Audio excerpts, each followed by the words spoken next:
What is frame democracy? Just a brief introduction.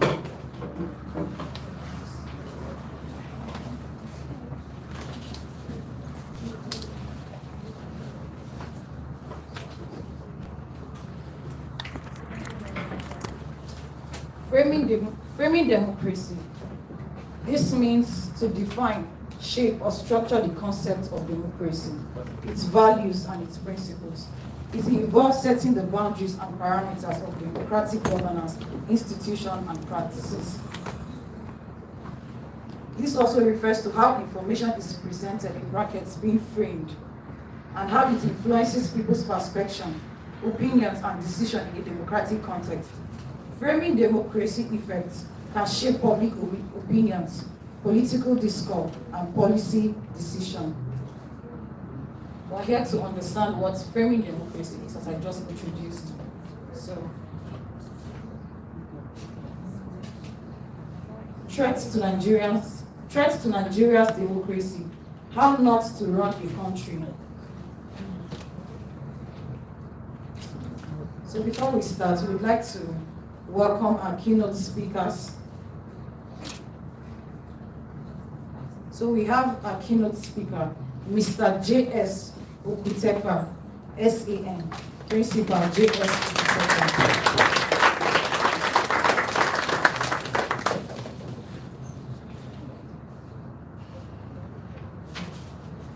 Born on January 1st, 1960, Jibrin Samuel Okutepa from the Ata Igala royal family is a senior advocate of Nigeria, S.A.N., renowned for his distinguished legal career. Despite beginning primary school at 17 and not attending secondary school, he passed his GCE O-level exams, attended the University of Basic Studies in Makurdi, and earned a law degree from the University of Jos, called to the Nigerian bar in 1991. Jibrin Okutepa co-founded a law firm and later established J.S. Okutepa, S.A.N. and Company. He has held numerous positions in the Nigerian Bar Association, NBA, and was elevated to S.A.N. in 2011.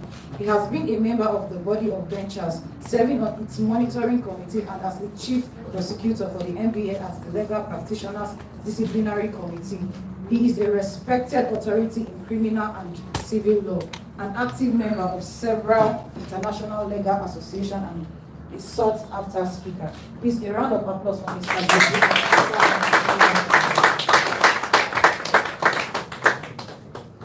Then we have our second keynote speaker, Anthony Ubani.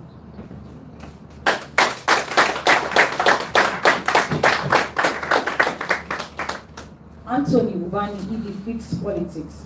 Anthony Ubani is an accomplished international development practitioner, recognized by President Olusegun Obasanjo as embodying the exceptional creativity and productivity of Nigerians. With over 30 years of experience, Anthony Ubani is a renowned trainer, thinker, and thought leader in governance, leadership, and communication. His multi-sectorial expertise span capacity development, democracy, and partnership building, impacting Nigeria's private, public, and civic sector.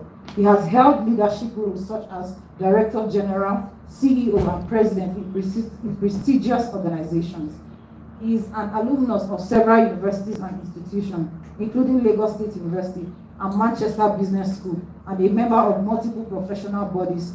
A prolific author and speaker, Ubani also volunteers for numerous developmental programs and is the executive director of Fix Politics Africa. Please, a round of applause.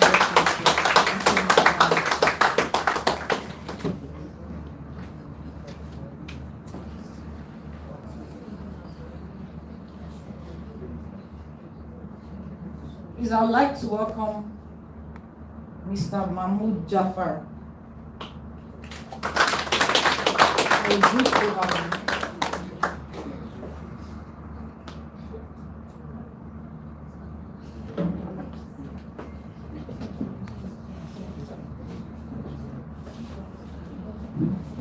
Hello, good morning everyone. Good morning. How are we doing today?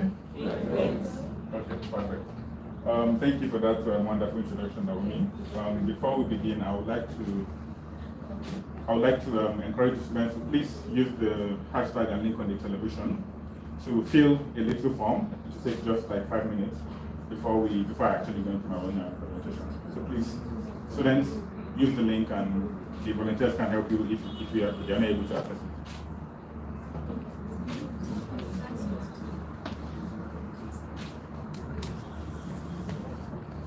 Please, it will take you more than 5 minutes. Just, yeah, we need to gauge your understanding of democracy before we begin.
Please, there's a link on your TV screen. Can you use it, please? For 5 minutes. Sorry.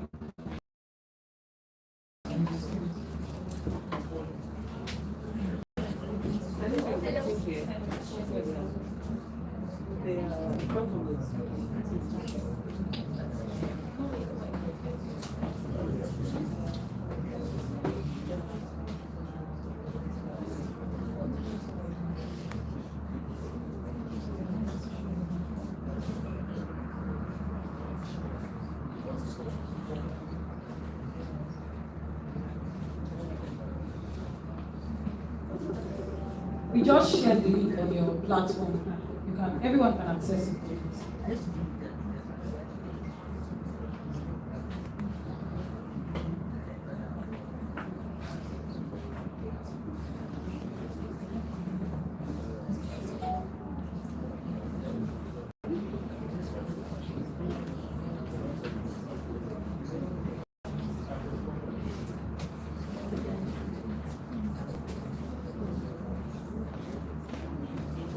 Hello. Are we filling out the form? Yes, sir. Okay, please, let's do that. While we're at this, the aim of the form is so that we can gauge our understanding of democracy and if we think Nigeria is a fully democratic state. So while we're at it, I would like to hear from some of the students what they think democracy is and if they think Nigeria is a fully democratic state. Is there someone here that would like to give us their opinions? Okay.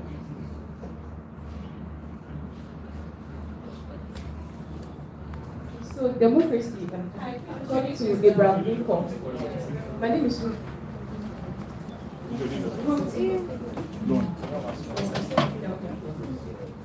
We can't hear you, speak out. My name is Ruth and I'm a student of Abuja. Hi, Ruth. So according to Abraham Lincoln, we define democracy as a government of the people, for the people, and by the people. So with those words, I understand and I believe that democracy is a kind of government where the people opinion matter, where people's opinion is what rule or what pioneers the government. Yeah.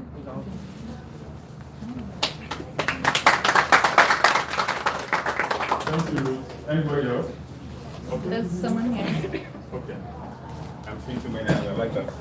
Good morning. My name is Moran Kira from the University of Abuja. So, democracy is a system of government in which the supreme power is vested in the people and controlled by them. I feel Nigeria, to some extent, is a democratic country to some extent. But then we elect or select our people to represent us, but they are not doing what we expect of them. But we have our faults and they have theirs. So I believe it's a two-way thing. Thank you. All right, thank you, everyone. I would like to switch up the questions a little. I assume that most of you are political science students. Am I right? Yes. Okay, so that's why you are giving me very serious answers about democracy. But please tell me, as it is doing you in your chest right now. One question, just to streamline the answers also. Should Nigeria be a democracy or should we go back to military rule? One joke, we have our old anthem that was used, during the military rule. Should we just go back? Should we revert? Does anyone have any opinions? Are we doing democracy right? What are we doing wrong? Okay, I see hands. Thank you. Let me give it, girl. Because I'm biased. Thank you. Good afternoon. Hello. My name is Constance. In my opinion, I think Nigeria is. Nigeria is This is a still a safe baby. space. I think Nigeria is still a baby. I think we got our independence quite earlier than we should. While I don't think that the coup that would happen during the military regime is okay, but I think it would be in our best interest for us to go back to that phase, because the way it is doing all of us right now, we're not doing democracy as we should. So maybe we need some, tuning exactly. All right, for the sake of time, we'll have more time to have a full-on discussion after we've heard from our keynote speakers and also during the panel. But I like what she just said, and I assume that a lot of you share the same opinion. Oh, okay. Please, can I have one different? Okay, thanks.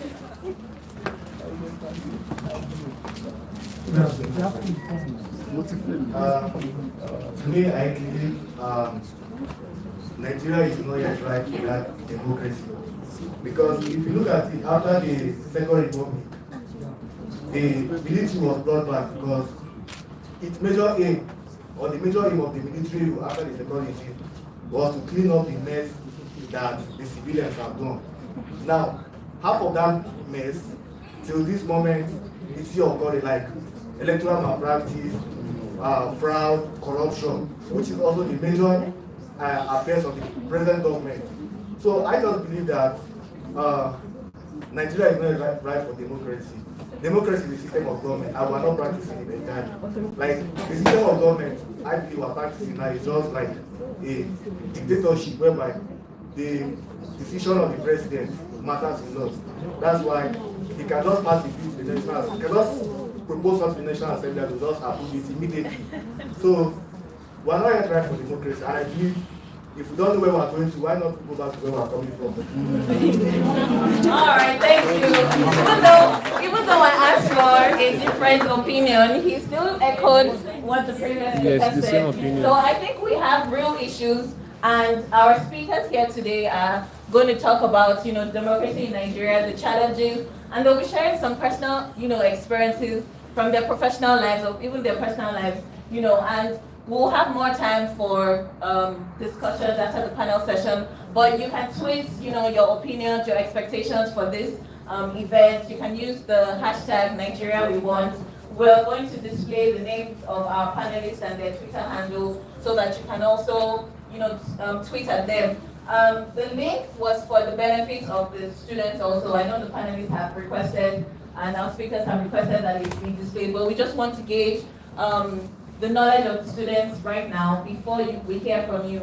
And I'll just hand over to my colleague Mahmoud. He has been leading the Frame Democracy Project, and he'll just take 2-3 minutes to give a quick overview of what the project is, what we're trying to achieve, and then we'll invite our speakers and start full. But remember, tweet at us, just use the hashtag. We don't really want any.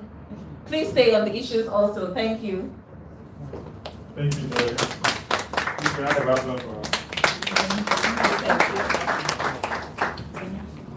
All right, good day, everyone. My name is Mahmoud Jafar, and I work with Keynote as a senior campaign and advocacy analyst. Today, we're here to reflect on Nigeria's democracy and how it has spread in the past 25 years. You know, if there's a question we must ask ourselves: is Nigeria truly a full democracy?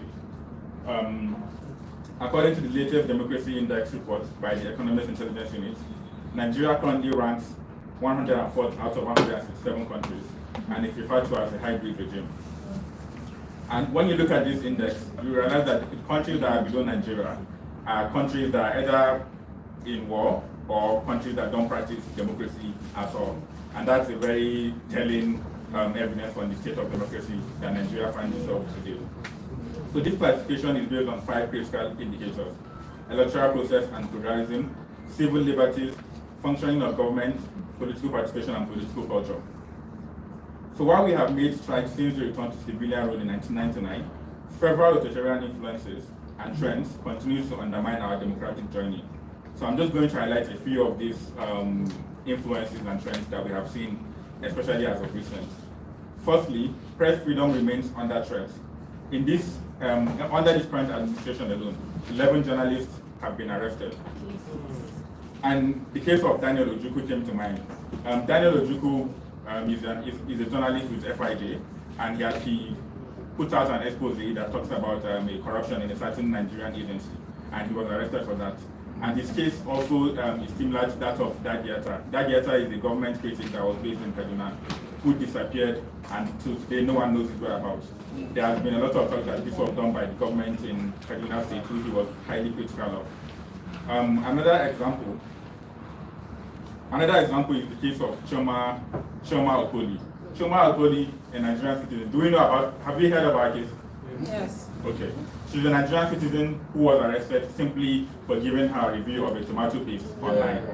You know, and as a democracy, freedom of expression, freedom of speech should be something that should be taken very seriously. But unfortunately, we find ourselves in a country where someone can be arrested for simply talking about a tomato paste that she did not like. So another issue is the conduct of our security forces in this country. The military and police often operate with impunity, as though we are still under military rule. And a recent incident that happened was the case of Banex Plaza. There was a civil dispute between a citizen and a military personnel, and this led to the entire Banex Plaza being shut down for about a week because the military felt they had that power and they could do as they wish. Lastly, the government's response to dissent has been heavy-handed. The Twitter ban was a direct attack on free speech and digital rights. These examples show that Nigeria's democracy is marked by authoritarian tendencies that threaten the very foundation of our democratic values. Recognizing these trends is crucial, and taking collective action to counter them is even more vital. So the aim of today's forum, and by extension these projects, is to empower young people who make up the majority of Nigeria's population. We want them to be able to identify these trends, to be able to see something and say, okay, this is not something that should be happening in a fully democratic state. We want them to be able to identify this, not just identify, but to be able to come up with strategies on their own to counter these authoritarian influences and do something about it. This will go a long way in ensuring that Nigeria is fully democratic and we're practicing true democracy. Before I end this, I would like to leave you guys with a quote from one of our very, very own Chinua Achebe.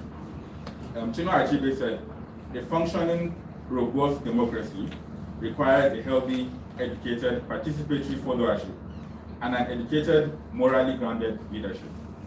Thank you very much.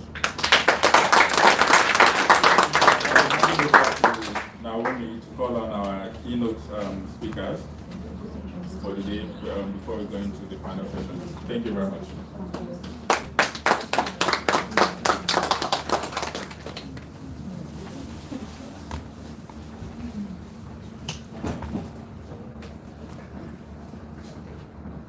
Hello everyone. Hope we're enjoying ourselves. Not yet. Please, with a round of applause, let's welcome Mr. J.S. Okutepa.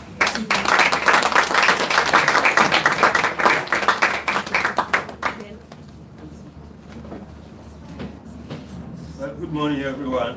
Good morning, sir. Nothing good. You stop me when you want me to stop. Because I have, first of all, let me pay my respect to Frame Democracy for this privilege to be here this morning. I do not know who the organizers are. I have not met them, and I do not know, and I did not know how they found me. So I thank you for looking for me, even though in my corner.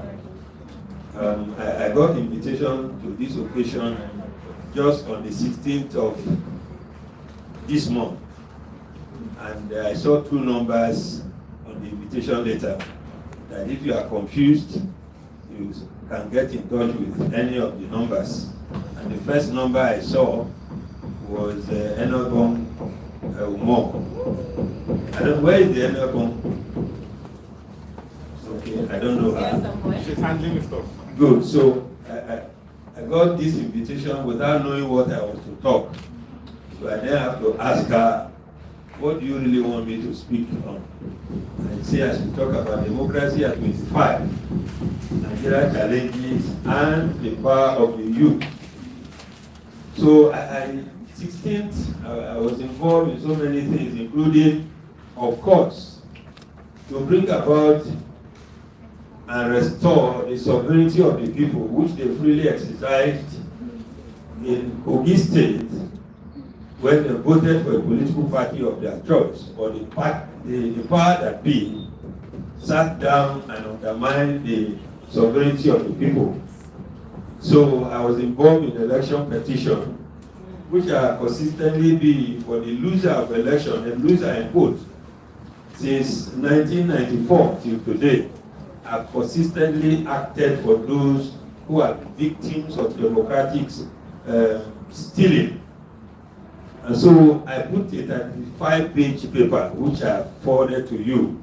And I'm not going to look at the paper because what I said in the paper are what is contained on my head. And so you should stop me when you want me to stop. Because if we are to talk about whether Nigeria is a democratic state, my answer would be that no, we are not yet near what is called democracy. Because according to Abraham Lincoln, democracy is government of the people, by the people, and for the people. So the kind of democracy we practice in Nigeria is what I call authoritarian democracy, that defy all logic of democratic principles. That is why, for instance, there is total lack of accountability. You are told as permanent secretary to go and deliver your word. You are told as minister to go and deliver your state. And so the Nigerian political class have no respect for democratic principles.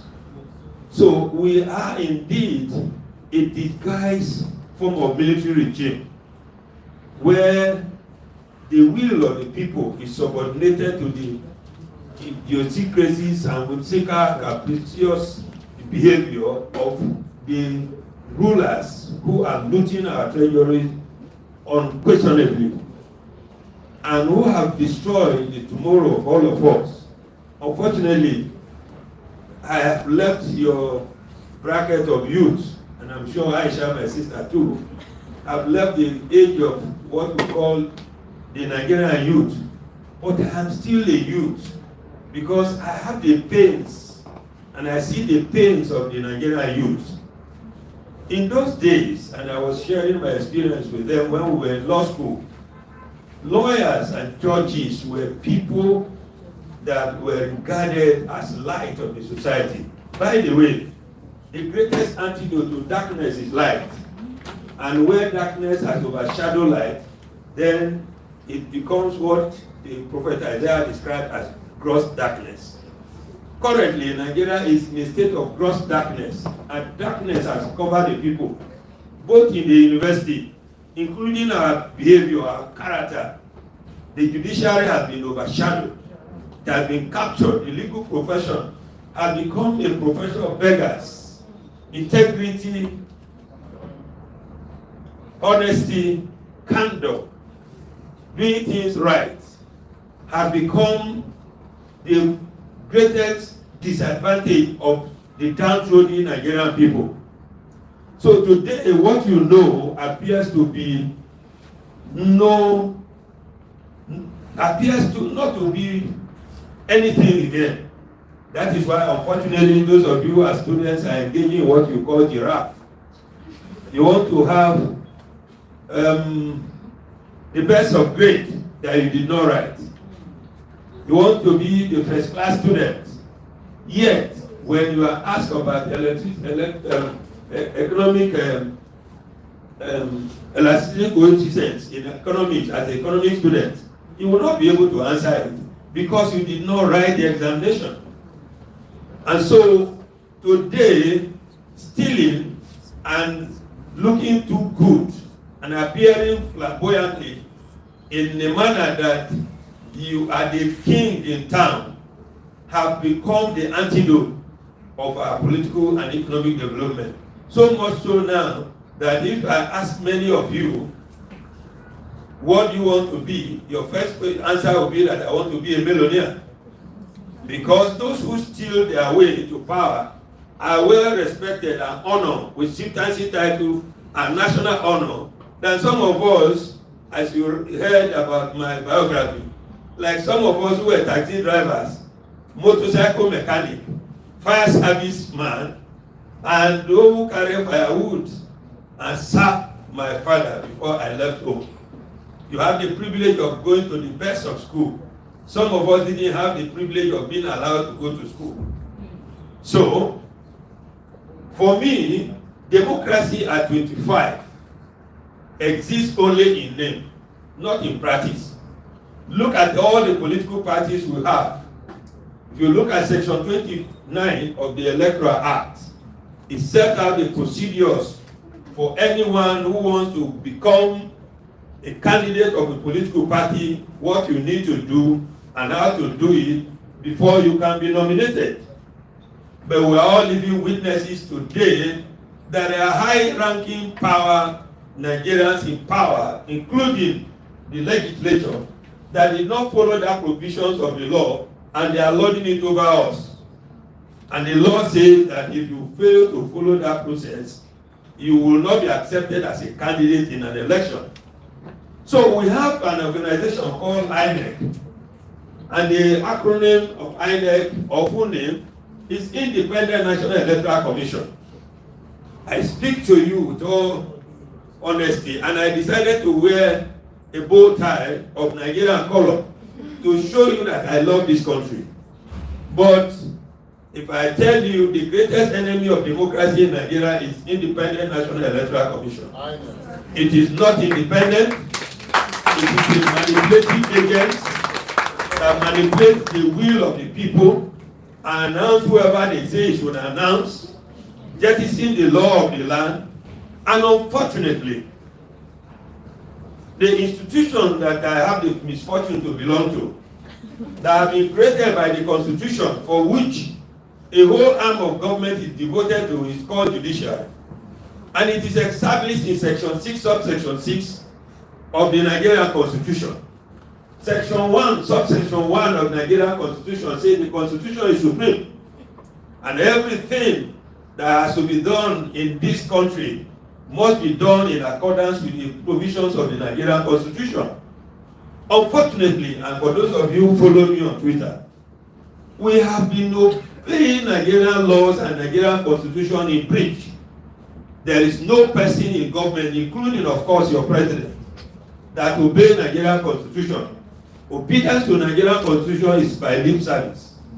The Constitution that is supreme has been so desecrated, so much so that those who have the authority to hold us accountable, called judiciary, are now issuing injunctions and orders left, right, and center in a manner reminiscent of madness in marketplaces. Unfortunately, who can bail the cat? So I thank you for inviting me for this. And I thank the Nigerian youth that are here. But we are too docile as a youth.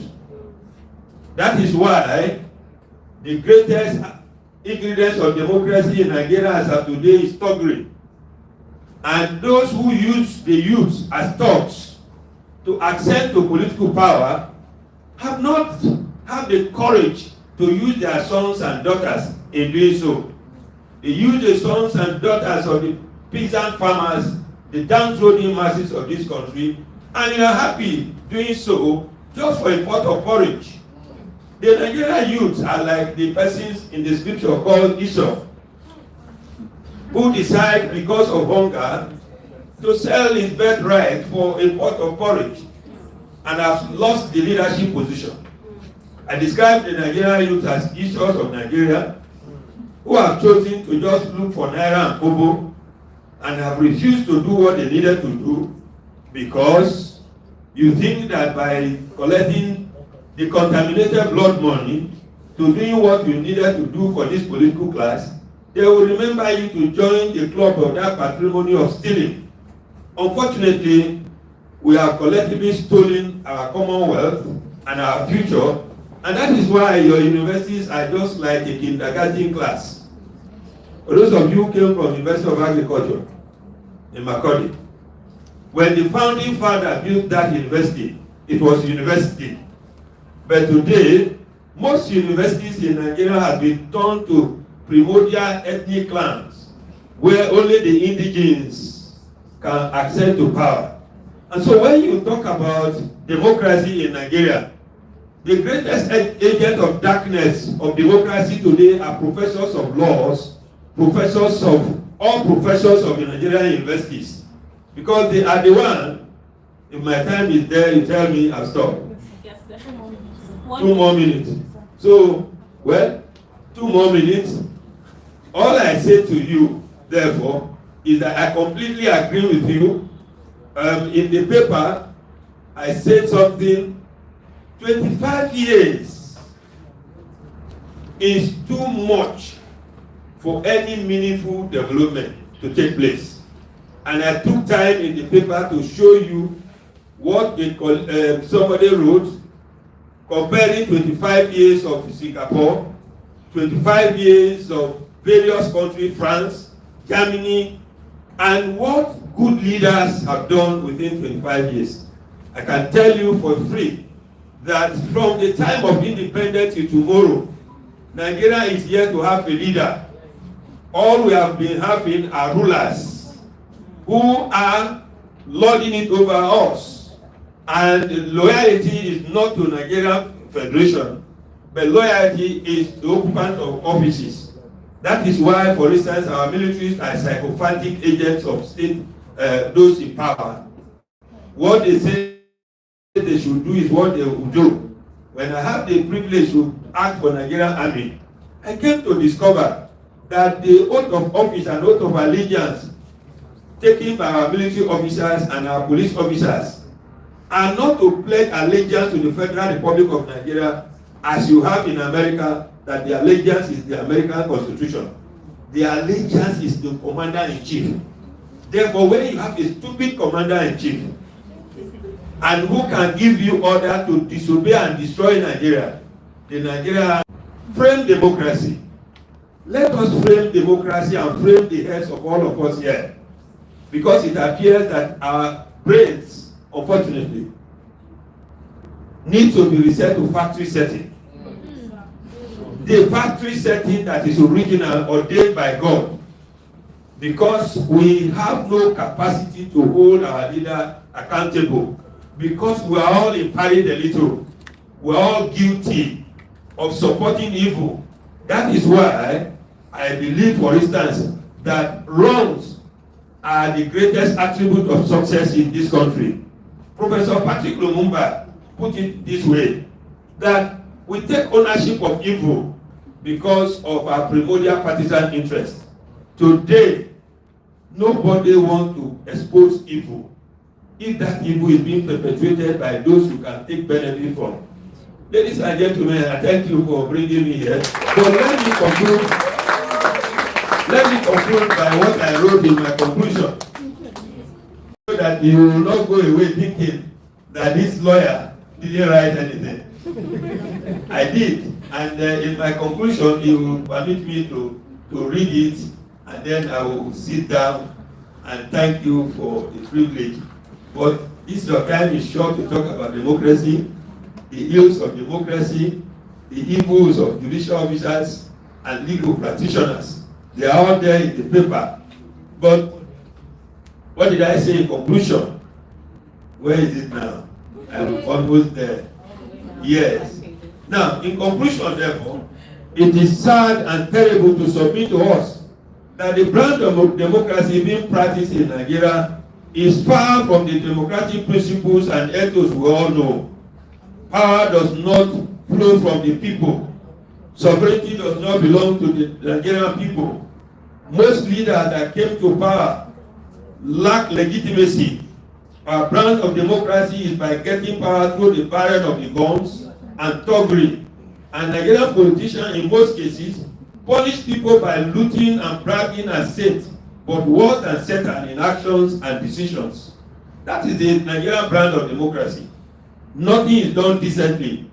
Those who are benefiting from the kind of system we operate in Nigeria are not feeling bad at the system that produce the kind of leaders we have had over the years.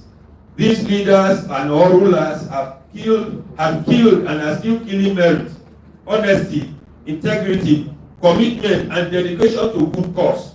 And they have replaced these good qualities with political yes men and women, nepotism, and recklessness, and political sycophants. That is the brand of Nigerian democracy. Indeed, most Nigerian politicians have no attribute of democracy, and they have modern democracy and replace it with political miasma in the name of democracy. Thank you very much. And political miasma, you all know what it is. All right. Thank you so much, sir. I think we'll all agree with me that we all just collected stray bullets here as young people. I mean, if you're not angry yet, there's something wrong. But this mic isn't working. But I'd like to call on the ED of Fix Politics, a citizen-led movement to structurally change and innovate politics in Nigeria and Africa and the rest of the world. Anthony Ubani, please.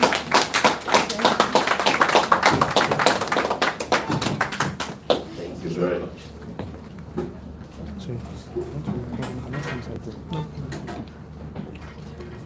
Good morning, everyone. Good morning. My first thought after listening to the learned son was that we might as well go to the panel session immediately because I think that is a profound, comprehensive, and incisive speech that he has just made, captures all the highlights of 25 years of Nigeria's democracy. It also poses a challenge for me when you have to speak after such an eloquent, erudite, intelligent, accomplished professional like the learned son. The question now becomes, what is there left for you to say? But because we have been invited, we will try. I am happy that so many of you have made the point that we don't really have a democracy. I'm also happy to hear one of the event organizers ask the question, are we angry enough? Because the truth of the matter is, in this country, no one can claim not to know the challenges that we face in this country. The question is, when will Nigerian citizens rise and say, enough is now enough? There will be no change, there will be no development, there will be no progress until that day when Nigerians rise, because sovereignty lies with the citizens. Until the day we rise and say, okay, enough is now enough. Then you will have the Nigeria of your dreams. The Nigeria your great-grandfathers, your grandfathers, your fathers dreamt of, which we still do not have up till today. Until that day happens, we'll continue to give speeches, we'll continue to have parties, we'll continue, like Fela says, suffering and smiling. So keep in mind that the power is in your hand, in my hand, because we are what? Citizens. And citizens in a democracy occupy the highest office in the land. The office of the president is not the highest office in the land in a democratic country. The highest office in the land in any democracy in the world is what we call office of the citizen. With that, I'll try to take a few minutes and read my prepared statements. Let me start by bringing you the warm greetings from Dr. Obiageli Esakwesili and all the members of our work study group in fixed politics. It is indeed an honor to join all of you here this morning at the Frame Democracy University Forum, a week-long series of conversations organized by Gatefield with the kind support of the National Endowment for Democracy. This forum could not have come at a more appropriate time as we mark 25 years of democracy in Nigeria, a milestone and a solemn occasion that invites both introspection and intervention. Overview of Nigeria's democratic journey. 25 years ago, Nigeria took a decisive step to end the chapter of military rule and embrace the promise of democracy. This transition was not merely a change in government, but a profound commitment to the principles of liberty, justice, and the sovereignty of the Nigerian people. It was a collective decision to shape the future of Nigeria through dialogue, participation, the rule of law, and balance. Celebrating our strides. As we reflect on 25 years of Nigeria's democracy, it is essential that we acknowledge the significant strides we have made since the end of military rule in 1999. The road to civilian governance marked a new era of hope, opportunity, and possibility in 1999. We have experienced 5 consecutive peaceful democratic transitions, which, despite their imperfections, highlight the grit of the Nigerian people and the resilience of our democratic institutions. Challenges we face. Nigeria's journey in democracy and democratic governance has not been without challenges. Unprecedented levels of corruption, electoral malpractices, economic instability, insecurity, and rascality of members of the 3 arms of government at all levels have often threatened the democratic fabric of our country. The hope at the beginning of building Nigeria into a truly democratic nation remains a pipe dream. 25 years later, we are neither a democracy nor a nation in the true sense and meaning of those words. Furthermore, the youth who constitute the majority of Nigeria's population have been totally disconnected from the political process through various unethical means, including but not limited to the criminally enormous amounts required to run for office. Nigerians in the diaspora, who also constitute a major voting bloc, have also been disenfranchised and disconnected from the political process. A situation where the Nigerian youth is not encouraged either by legislation, executive action, or judicial intervention to participate more effectively in politics and public service should be a matter of grave concern, as the youth are not only the leaders of tomorrow, but the active participants of today. It is instructive that in spite of these and many other challenges that has dogged Nigeria's democracy, the unwavering resolve of the Nigerian people, in particular the Nigerian youth, has kept faith and hope alive. Current state of democracy and rising authoritarian trends. Today, Nigeria stands at a crossroads. While we celebrate the milestone of 25 years of uninterrupted democracy, at a time when Nigeria holds the shameful award of being the poverty capital of the world, and citizens cry under the weight of galloping inflation, food insecurity, human and property insecurity, unaffordable petroleum products and electricity rates, unsustainable foreign debt, overhang, unbridled corruption, we must yet confront the rising authoritarian trends that endanger our progress. The recent arrest and detention of Daniel Ojukwu, which the earlier speaker mentioned about, an investigative journalist for over a week without being charged to court, is a good example. The growing attempts at suppressing free speech, the targeting of activists and journalists, the misuse of state apparatus to silence dissent, the trend of deliberate attacks on opposition and alternative voices within the country all represent a broad agenda to constrict civic space. These are alarming developments that cannot be accepted nor ignored. These authoritarian tendencies manifest in various forms, from restrictive laws, arbitrary arrests, intimidation to the violent crackdown on peaceful protest. I'm sure you all remember very clearly the 2020 NSAS movement, which is a poignant example of how young Nigerians have faced brutal repression while demanding justice and accountability. The violent attacks on the electorate in some areas of Lagos in the 2023 elections also come to mind. These actions undermine the very essence of democracy and significantly erode public trust in government and our institutions. Democracy is a system of government that prioritizes the safety, welfare, and well-being of the people. This has not been the case in Nigeria in recent times. The erosion of the democratic spirit is easily traceable to the fact that Nigeria is currently not practicing democracy in the true sense of the word. And I repeat, Nigeria is currently not practicing democracy in the true sense of the word. President Abraham Lincoln, in his Gettysburg Address in 1863, said, and I quote, "Democracy is government of the people, for the people, and by the people." The essential word, the critical word, the important word to note is what? People. Democracy is all about people. This characterization, I don't call it a definition, this characterization has remained one of the most widely accepted characterizations of democracy as a system of government. Today, it is evident that what we are practicing is a far cry from democracy.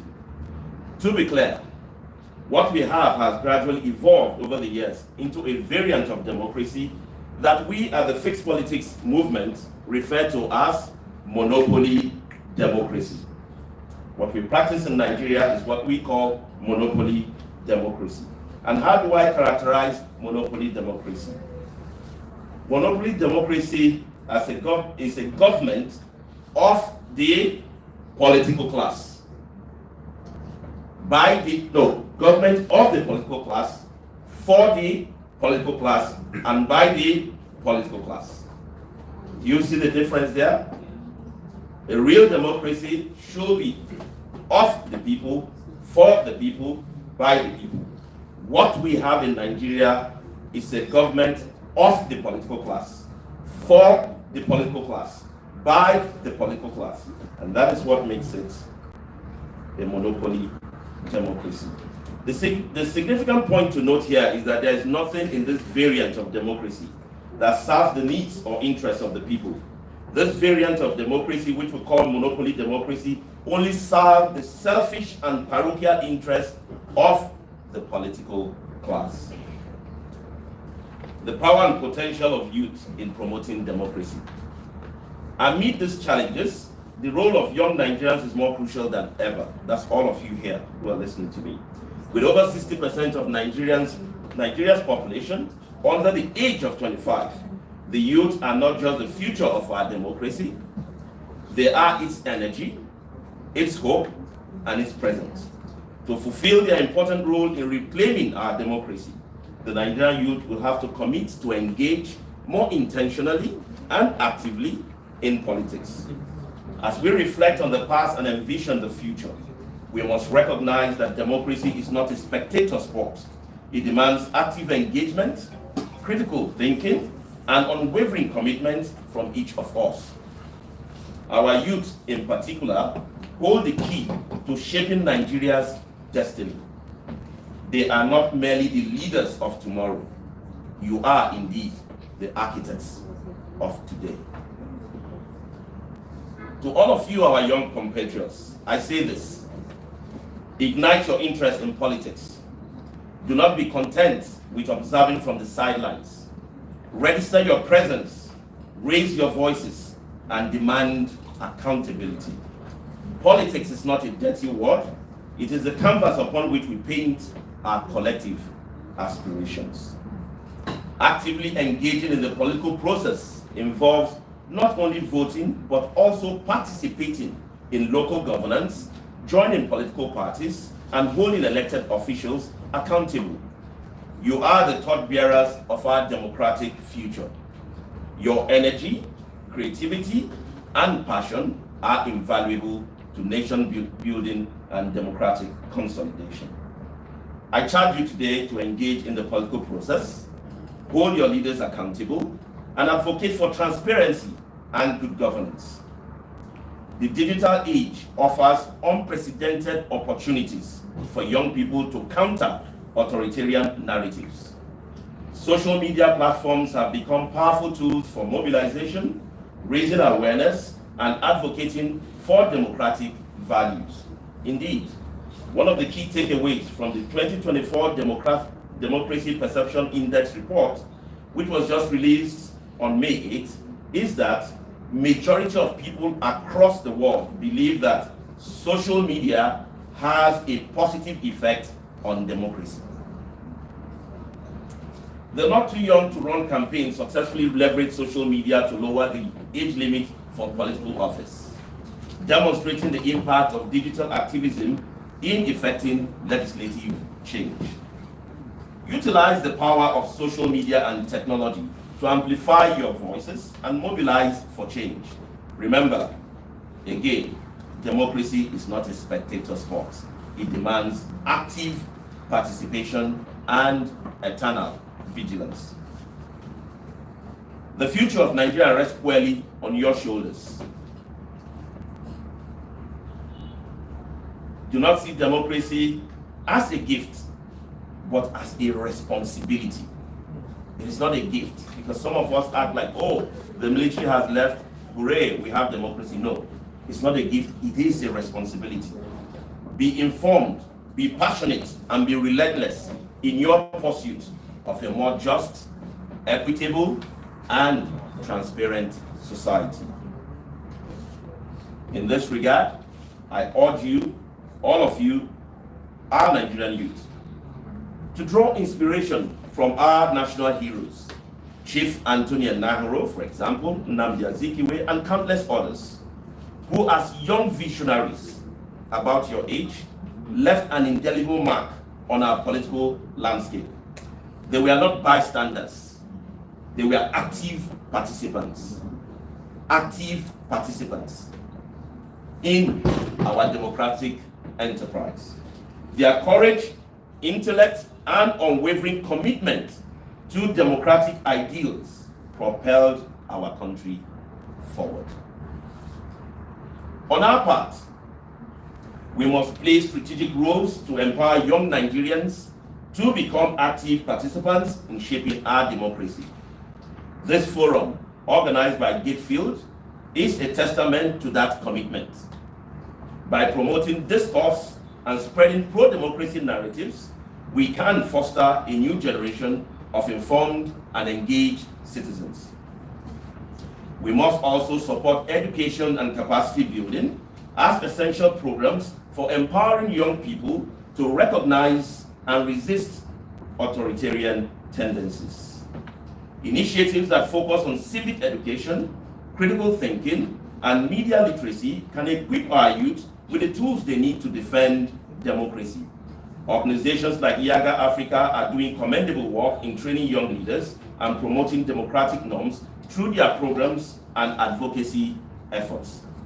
And finally, we must inform, sensitize, encourage, and compel our youth to effectively occupy their office of the citizens. Fixed Politics Initiative is already taking the lead and doing excellent work with this #OboTC campaign in achieving this goal. Conclusion. Envisioning the Nigeria we want. As we look to the future, let us reaffirm our dedication to the democratic ideals in spite of all the setbacks that bind us. Let us work together to build a Nigeria where every citizen, regardless of their background, has a voice and a stake in our collective destiny.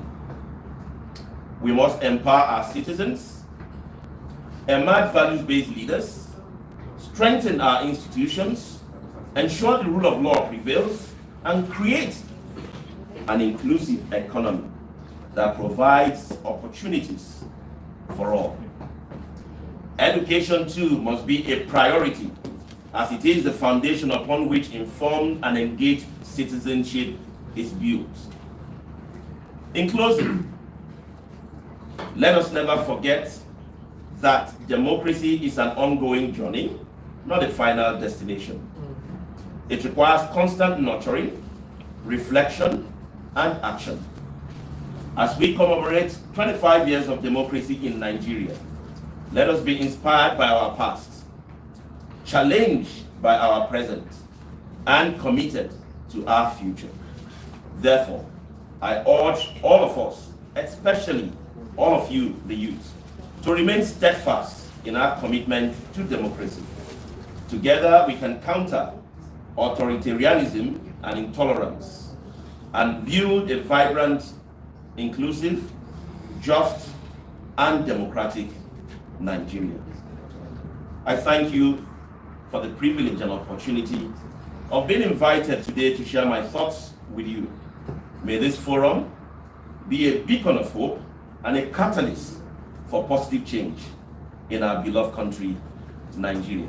Thank you.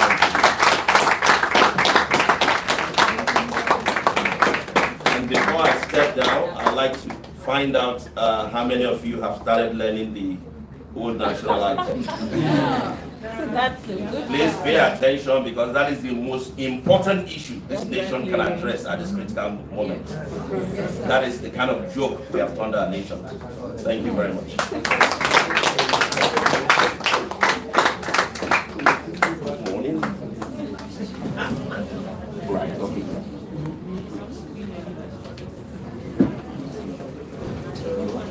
Can we please give a round of applause?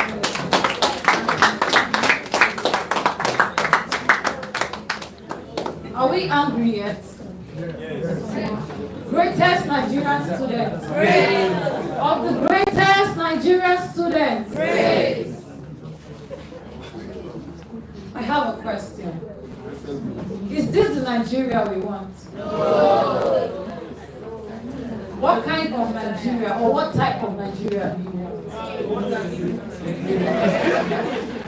Does anyone want to respond? So just before the panel session, we're going to have an interactive time, just a few minutes before the panel comes up, so that we're not just talking to you, we're hearing from you also.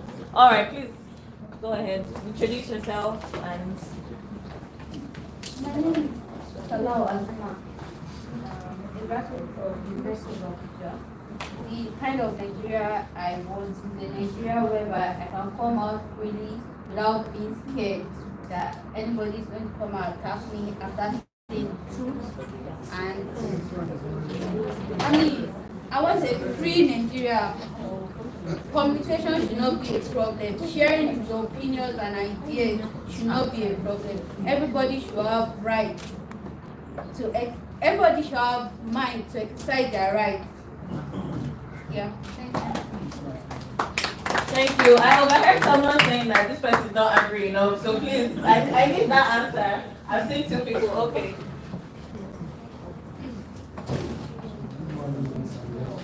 Please project. My name is Yahya Shola, student of the University of Abuja. So, actually, in Nigerian is a Nigerian that there will be reward and punishment. Those two factors are very important. Yeah. Whereby the person that is working, that is honest, that is, that is dedicated, is able to receive his or her reward. Why those that go against the law will be punished accordingly. not by giving them a slap at the back of the hand. Really, a real punishment. Thank you. Thank you. So in Nigeria with reward and consequences. More? Okay. Hi everybody. My name is Sam. So that was Nigeria, I would like to say country that is advanced, whereby like we don't need to have old leaders, we need to have young people that are willing to work. People are willing to do what it takes to make Nigeria a better place. Because Nigeria is a joke, honestly. Like, how these are the next thing that our government will bring up in leadership. Yes.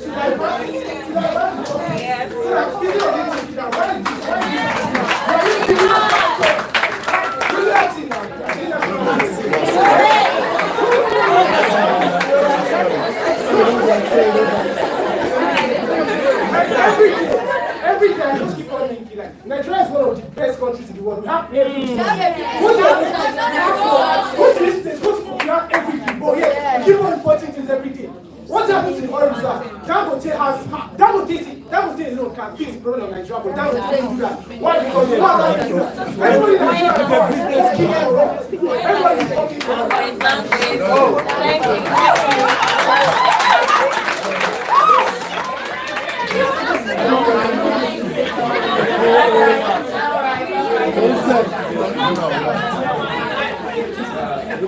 Good morning, everyone. My name is. One house, please. My name is Solomon. I'm the president of the University of America. I really want to appreciate the first speaker, the second speaker, and there is a key point I really noticed from the second speaker, of which I really digested these years. He says democracy is not a gift, it's a responsibility. So that means that the responsibility starts from me and you. So if you really want a country of your dream, if you really want a change in this country, that shows you need to work on yourself and for the future. You don't just come around, start complaining, you talk about this, but whereby you yourself are a problem to this country. So if you want a change really in this country, please make sure you work on yourself and pray for the future. Thank you very much. Thank you. Okay, thank you. I'm very glad you brought that up because, okay, let's one house, please. I'm very glad you brought that up because the next thing I was going to ask is, after we've heard from our two keynote speakers, right, and all the things that they said, we know the problem, but what are we going to do? You know, are we just going to go back and let me hear from you guys? Oh, okay, just go ahead. Don't worry, just safe space. Okay, hi everyone. My name is Tolu. I have what I want to say, after this to say, but the second one comes in form of a question.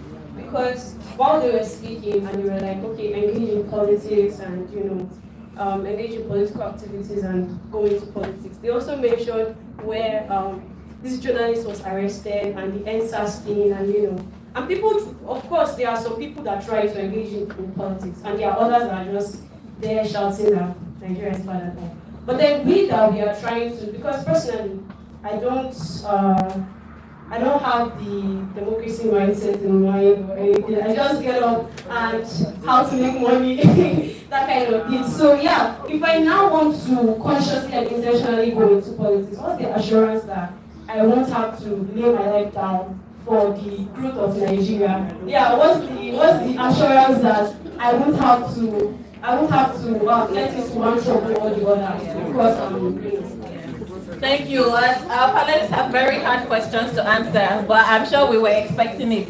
Would anyone like to say anything to what she said? Yes. Okay, so I'll give another lady. Alright. Before going to what she said, I just want to read on what this Mr. said. Alright, he mentioned something and we were all kind of angry. But then the thing is, they talked about the youth being one of the resources, like maybe the best resources that this country has. But then can we ask ourselves, how many of us are even well informed? How many of us are politically oriented, like we know what it is? Even if they should give the government to us, can we really handle it? Do we even know what it is? Can we make those decisions? Are we prepared ourselves? Let's just ask ourselves that question. Now, there was this time people came up and changed the name with me. So, what about we start thinking about it now, start making ourselves prepared even for that future that we are envisioning? And based on what she said, there's one. It's me, I see one for myself. I see one for those around me. I think you should also start seeing it. All right, thank you. The issues are very real, and we'll. The hope is that during our panel session we'll be able to go into this issue. So I'm going to give 3 more people, and then we can go into the panel session. What I don't believe is, I want to react to what the first speaker said and what some of the speakers say also. See, the problem we have is that we the youth are part of our problem, because we have many youth who are in political offices today. In the history of Nigeria, one of the youngest governors ever ruled the state is former governor of the state, Ayabelu. So imagine a former governor having or have stolen that amount of money. So sometimes to put a political office in the hands of the youth is a very big risk, because they will abuse that office. Not just how to use our school politics as reference. One from school, from some of our colleagues who are involved in school politics, I'm one. And like the kind of money they collect on the top, it makes them not to work for the interest of the citizens. So it still boils down to like mindset.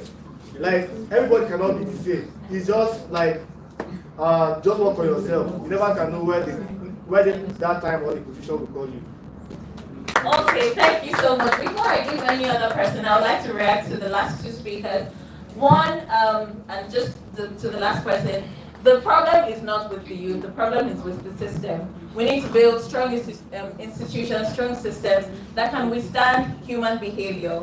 Human behavior might not, necessarily make you want to do the right things, but if there are systems in place, then there will be consequences for bad behavior, which is something someone earlier mentioned. So the problem is not with the youth, but yes, I agree that we need to be more involved. We need to learn. And coming to her point, there's something being displayed on the screen here. It's an online platform. It's called We Are Gist, and we understand at Gatefield that it's very important. Knowledge is very important, especially for young people. And so We Are Gist brings news about politics in Nigeria, governance, in a way that a millennial and Gen Z audience, can find it relatable. So you can scan, follow us on Instagram, Twitter as well. It's We Are WEAREGST, or you can just scan the link and you can tweet at us on when you look at the videos, when you look at the post. In fact, the most recent post that is making rounds on Gist's page is an index of the Nigerian ministers. Some of them we don't even know their names. We don't know what they're up to. So you can check out that post, comment on it, follow the page, and that's directly addressing the point of learning about the state of the nation. So do we have any more people who would want to say anything? Okay, I see. Before that, okay. The first link we sent for the pre-test, a lot of us have not done it. We want to change in Nigeria. It must begin with us. Let's start by filling out that test. Change begins with. Thank you. I believe the link to the pre-test is on your school's group. We'll also send this one there as well. Okay, over to you. Thank you. Good morning. My name is Salim from the University of Abuja. The first thing I would like to say is that someone posted on his status yesterday, why are we going to renew national anthem? My question for him was that we are going to renew national anthem. What's the probability? What's the solution to this? Like, as we are going there, what's the probability of getting to normal Nigeria? That is, we are getting back to olden days. Are we still going back to the time where we are buying petroleum, we are buying petrol and all other stuffs at cheap price? Because our leaders there, they are just there bringing another innovation every day inside the office. What's the achievement we are going to get from it? And another thing is that our current leaders is that all of them are already corrupted. But the thing is that if we can get an innovation whereby we current generation will be partaking in it, because that's why we have teachers. So we are partaking in something like innovation that will be prepare our mind for a good, better future. So I think that's another way that we current generation will try to avoid to partake in corruption with. All right, thank you so much. I truly believe that the panel session will address a lot of these issues that are being brought up. Does anyone else, someone who hasn't spoken before? Okay. Okay. I'll bring you next. Okay, please keep your responses short because of time. Thank you. Thank you, ma'am. Good morning, everyone. My name is Showa Joe from the University of Abuja. I strongly believe that one of the things we lack in this part of the world, Nigeria, is political ideology. And political ideology, and any nation that don't have a political ideology as to how the country should be governed, what should be done at certain times, the country is just moving nowhere. When you check countries around the world, who today we are using them as reference points, people brought out ideologies. This is what we want for our nation. This is what we want for our people. And this is how we are going to do about it. Like for instance, we make use of United States of America. The Democrats and the Republicans, they have ideologies. All Americans know the ideologies of the Democrats and the Republicans, and they vote based on those ideologies. But in this part of the world, what we have is just dead wishes, promises upon promises that they cannot keep, that won't come to reality. Yeah.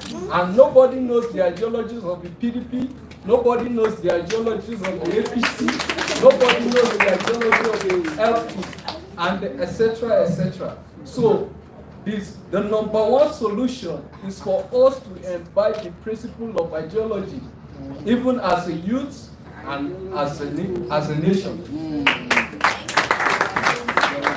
All right, thank you so much. One last person, please. Please, person, I promise. Okay, you have said what you wanted to say, Tom.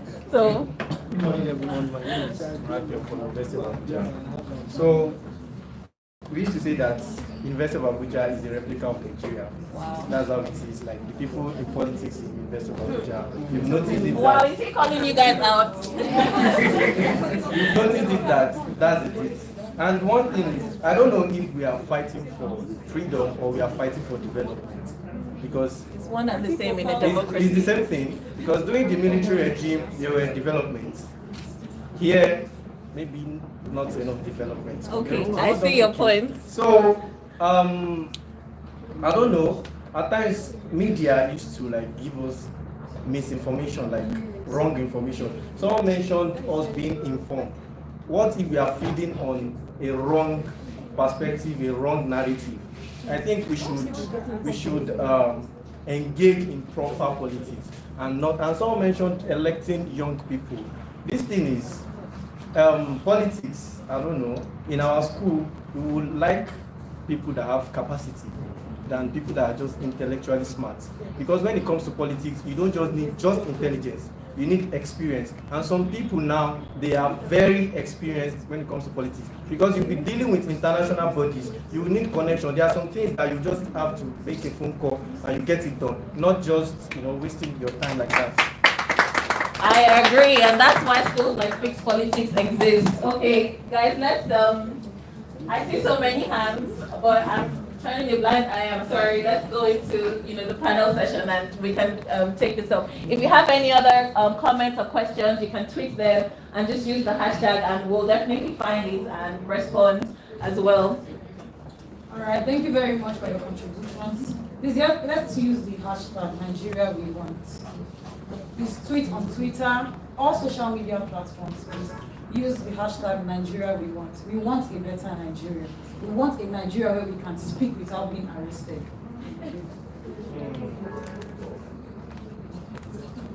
The panel topic, we have democracy at 25, Nigeria's challenges and and the power of youth. We have our first panelist, Aisha Yesufu, Civic and Community Development. She is a social-political advocate, civic and community development crusader, public speaker, and educator with over 10 years of seamless experience in the social-political and business leadership arena. Recognized for her keen ability to energize and inspire people to work towards achieving a common goal. She excels in creating consensus among divergent groups. As a passionate social activist, she has devoted the last 4 years to empowering women and the undeserved in the society by providing education on financial literacy for wealth creation, and enlightening them on the power of their voices to engage and make demands for good governance as active and responsible citizens.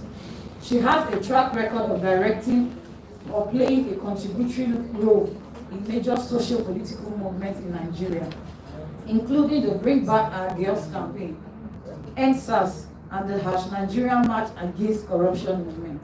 She is a recipient of the Martin Luther King Award and the Voice of Humanity Award presented by Guardian newspaper, and was recognized as a member of the BBC 100 Women list in 2020. A round of applause.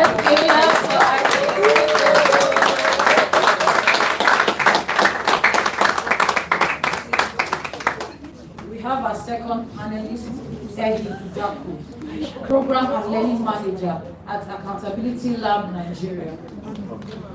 Ushers, please, can we? Yes, please. We can go ahead and sit to our panelists after you've been introduced. Ehi Idako, Program and Learning Manager at Accountability Lab Nigeria. Ehi Idako is a seasoned career professional with over a decade of experience in the development sector. She has a profound passion for good governance and democracy, bringing extensive knowledge and expertise to her work. He holds a Bachelor of Science degree in Political Science and a Master's degree in Conflict and Peace Studies from the University of Jos, Nigeria. She is also a distinguished alumnus of the School of Politics, Policy and Governance, class of 2023. Currently, he serves as the Program and Learning Manager at Accountability Lab Nigeria, where she plays a pivotal role in overseeing and ensuring the effective execution of project activities. A round of applause for Eddie.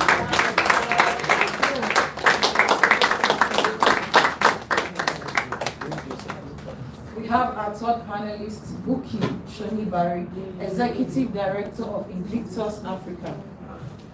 Buki Shonibari is the Executive Director of Invictus Africa, a civic organization that promotes human rights and gender equality through data-driven advocacy, technological solutions, and capacity development. Buki advocates for gender-based violence prevention and response, women's political representation, women's health, women's economic empowerment, and girls' access to free, safe, and quality education.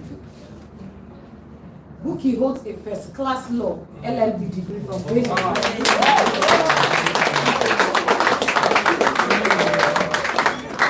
and a first-class bachelor's degree, BSc in Business Administration from SMC University. She also holds an executive master's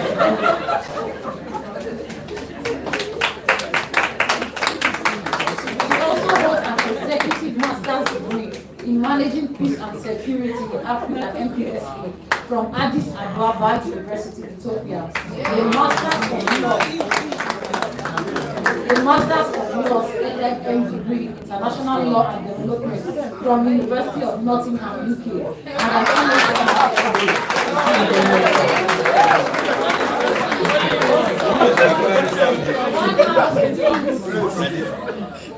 and an MSc in International Human Rights Law, IHRL, from the University of Oxford.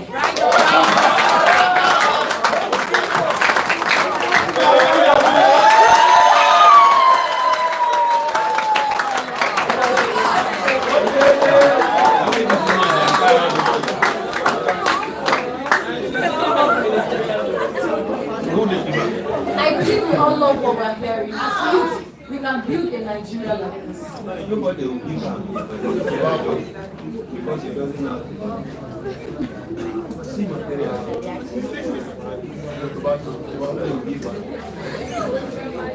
They will give gifts. We have our fourth panelist, Martin Obono, human rights lawyer. Martin, that the only one going to give. University Martin Obono is a human rights lawyer. He received his legal education from the University of Buckingham, United Kingdom, and Nigerian Law School. He is the executive director of TAP Initiative for Citizens Development based in Nigeria. He holds an executive certificate with focus on expanding impact for NGOs and public institutions from Harvard Kennedy School of Government. He's a fellow of Alliance for Historical Dialogue and Accountability, Columbia University, New York. And competent in human rights advocacy, ranging from protection of civic space and civil liberties to political participations in Nigeria. In Nigeria courts, from root advocacy on gender justice, historical dialogue and restitution, sustainable development for indigenous people, among others.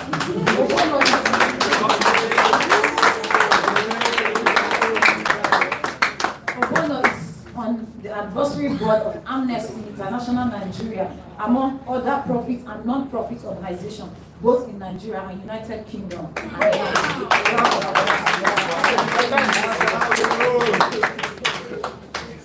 We have our fifth panelist, Dorothy Ujemanzi, Executive Director of Dorothy Ujemanzi Foundation.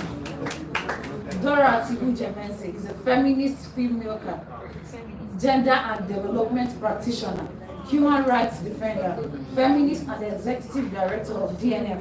She's an experienced gender justice advocate with a wealth of experience in gender-sensitive advocacy, safeguarding, policy analysis, and project management.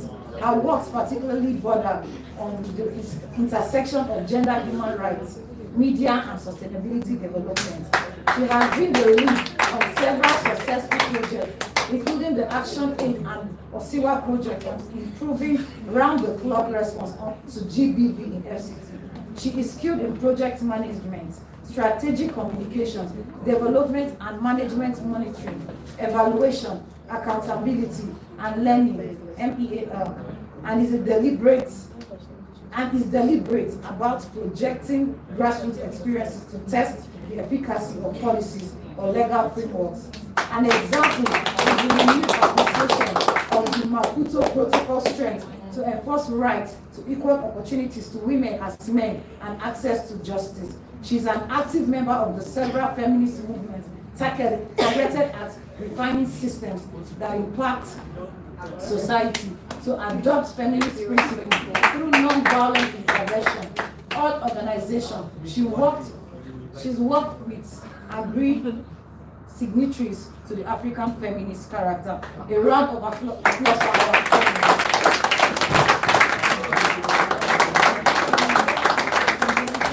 All right, thank you everyone. I will be your moderator for this session. My name is Joy. I work as the Special Initiatives Lead at Gatefield, and Gatefield is a public policy and media firm that aims to make change happen, and that's essentially what we're trying to do here today. Thank you to our panelists. I think I'll just stay here so that we can all focus on, our panelists. As you have heard, from their bios, this is a very packed session, and they will be sharing with us experiences on how, Nigeria's democracy has evolved in their career lives, their personal lives. They'll be sharing examples, and they'll also be telling us, practical ways. Because I'm able to say that one of the questions that has crossed your minds at one point or the other is, what can we really do? As young people, we know all the issues, we know the problems, and our panelists here today are going to answer that question for us. So to put you guys on the spot, we have two major questions I'll be asking, and then they'll share their responses to the questions, and then we'll have a question and answer session after the questions have been answered. if you have questions as the panelists are responding, you can write them and just beckon to any of the ushers. They will be going around, and we can collect your questions so that at the end of the session we can ask the panelists. If you would also like to ask the questions, say the questions after we're done with the panel session, you'll have the opportunity to do that also. Okay, so now onto the panel session. We have heard from our keynote speakers, we've heard from the students. We all know that Nigeria has deep issues, and I would like to hear from you guys, hear your personal stories, personal experiences of the moments that radicalized you in the fight for Nigeria. Now, I don't know about all the other people here, but for me personally, I'm tired. I'm tired of hearing about the issues. I've worked in this sector for maybe 5 years, not as long as many of you here or some of you here. And I'm tired, honestly, and I want to know, what can I really do beyond my 9 to 5, working in this space as a young Nigerian, hopefully still. What can I really do? What can every one of us do here? So we can start from Ehi and just pass the mic around to hear your experiences. Thank you. Okay, thank you very much. All right, thank you very much, and thank you to Praise Democracy and Digital for inviting me. I feel honored to share platform with the veterans in the field here. And so in just sharing my experience, I'd like to start with this story. So a few years ago, I watched TEDx talk. I'm sure you watched this TEDx talk. And it was given by Malam Nasir El-Rufai, the former governor of Kaduna State. And before he started his talk, he started with a story or a joke, and he said that people or countries of the world approached God and asked them, why have you blessed Nigeria so much? Why don't they experience droughts? Why don't they experience Hurricane Katrina and the rest of them? And then God now told them, wait and see the leaders against them. And everybody laughed, but I didn't. It wasn't interesting to me.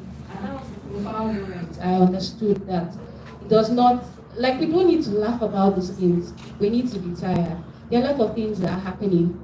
Currently, you say we should share from our experience. I would like to share from what I've seen in the field so far. So after the president was just inaugurated, we had a project to work on digital rights, trying to preserve digital rights in Nigeria. And we are writing letters to different MDAs to just have a roundtable discussion to what can we do as civil society and as government to try and preserve citizens' human rights online and offline. And we wrote to the Ministry of Youth, and when we wrote the letter was sent back to us saying that we did not congratulate the minister for being appointed. Wow. And that we did not tie whatever we wanted to discuss with the minister to the renewed hope agenda. And it became so absurd. So is this what Nigeria has done to? So I'm here to just let you know that the Nigerian state has been captured. If you are not aware, be aware right now that you don't have to sit and wonder, oh, what can I do? You have to take action. And how can you take action? You have to use all the tools available to you. You have to use your social media handles to speak about these skills. You have to use different convening. If there's a town hall meeting going on in your community, you need to participate and call out people that need to be called out. We don't need to be scared. I know a lot of times, just this month alone, I think in the last 3 weeks, how many people have been captured? Mahmoud talked about Daniel Ojukwu. I think the editor-in-chief of Global Upfront 2 was being invited or arrested. There's an editor that was being arrested again for First News. I think it's an online platform news. And there are several people, a journalist in Castina, he was being arrested by HISPA for posting on social media different ills that were being meted to young people in Castina State, and they arrested him and held him. A young man in Lagos also, he was being arrested just because of a Facebook post he posted about the demolition of his community that had displaced over 4,000 women and children. And so these are the issues just this month alone. That's the statistics for just this month alone. And it gets worse. a lot of resources are now being invested in purchasing serious technologies that can surveil citizens, that can track your movement, track your phone, track your posting, and a lot of Nigerians are not aware about it. And that is why, in the twinkle of an eye, DSS or DIA or whatever they are being called can find you and can arrest you just because you have posted something on social media. Before I came here, I know last year there was a conversation about CBN instructing financial institutions to collect the social media handles of citizens or of their customers. And I know some people took them to court. And do you know that 2 weeks ago, the court upheld that CBN can actually instruct your financial institutions, your banks that you bank with, to collect your social media handles. Now the question is, why do they need it? So that means if you post anything about the government, if you post anything that they don't like, they freeze your account. A lot of people's accounts are being freezed because of the kind of views they hold. The government does not want an opposition. The government does not want you to be empowered with knowledge. That is why we all have to be intentional about the kinds of platform that we go to. Someone mentioned how do we get reliable news. We all have to be intentional about getting reliable sources of data so that we can all question this government and call them out. Dr. Anthony Ubani spoke about the powerful role of social media. Please, we should not take it for granted. Social media is very powerful. And again, I'm sure for the last few months or last 6 months, we've seen how people have complained about several policies of government and they reversed it back. So we should always know that our voices are being heard, even though it doesn't seem like they take this thing seriously. But trust me, they take it seriously. I was at an event last 2 weeks, and Afrobarometer was there, and they shared a survey. They shared a survey saying that young people in Africa were tired of democracy, and they wanted to go back to military rule. And you understand with them because the people no longer trust the government. There's heavy distrust in the whole system. In fact, over 89% from that survey that was shared said Nigeria was not going in the right direction. So 89% of Nigerians, that is over 9 in 10 of everybody that you meet on the street, are saying that the country is going in a very wrong trajectory. So it is high time we speak about these things. It is high time we call government out. It is high time we use our power as citizens. Who are your elected leaders? Do you know who the councillors are? Do you even know who your House of Assembly members are in your community? We need to use all those platforms and call them out. Use let me give an example. Sorry, I'm taking so much of your time. Let me use an example with what we are doing at Accountability Lab. So Accountability Lab is a non-governmental organization that supports active citizens, responsible leaders, and accountable institutions. And one of the things that are very, very close to our heart is the young people, mobilizing young people. So we have a project we call Voice to Rep. And it's because we realize that a lot of young people do not like very hard conversations.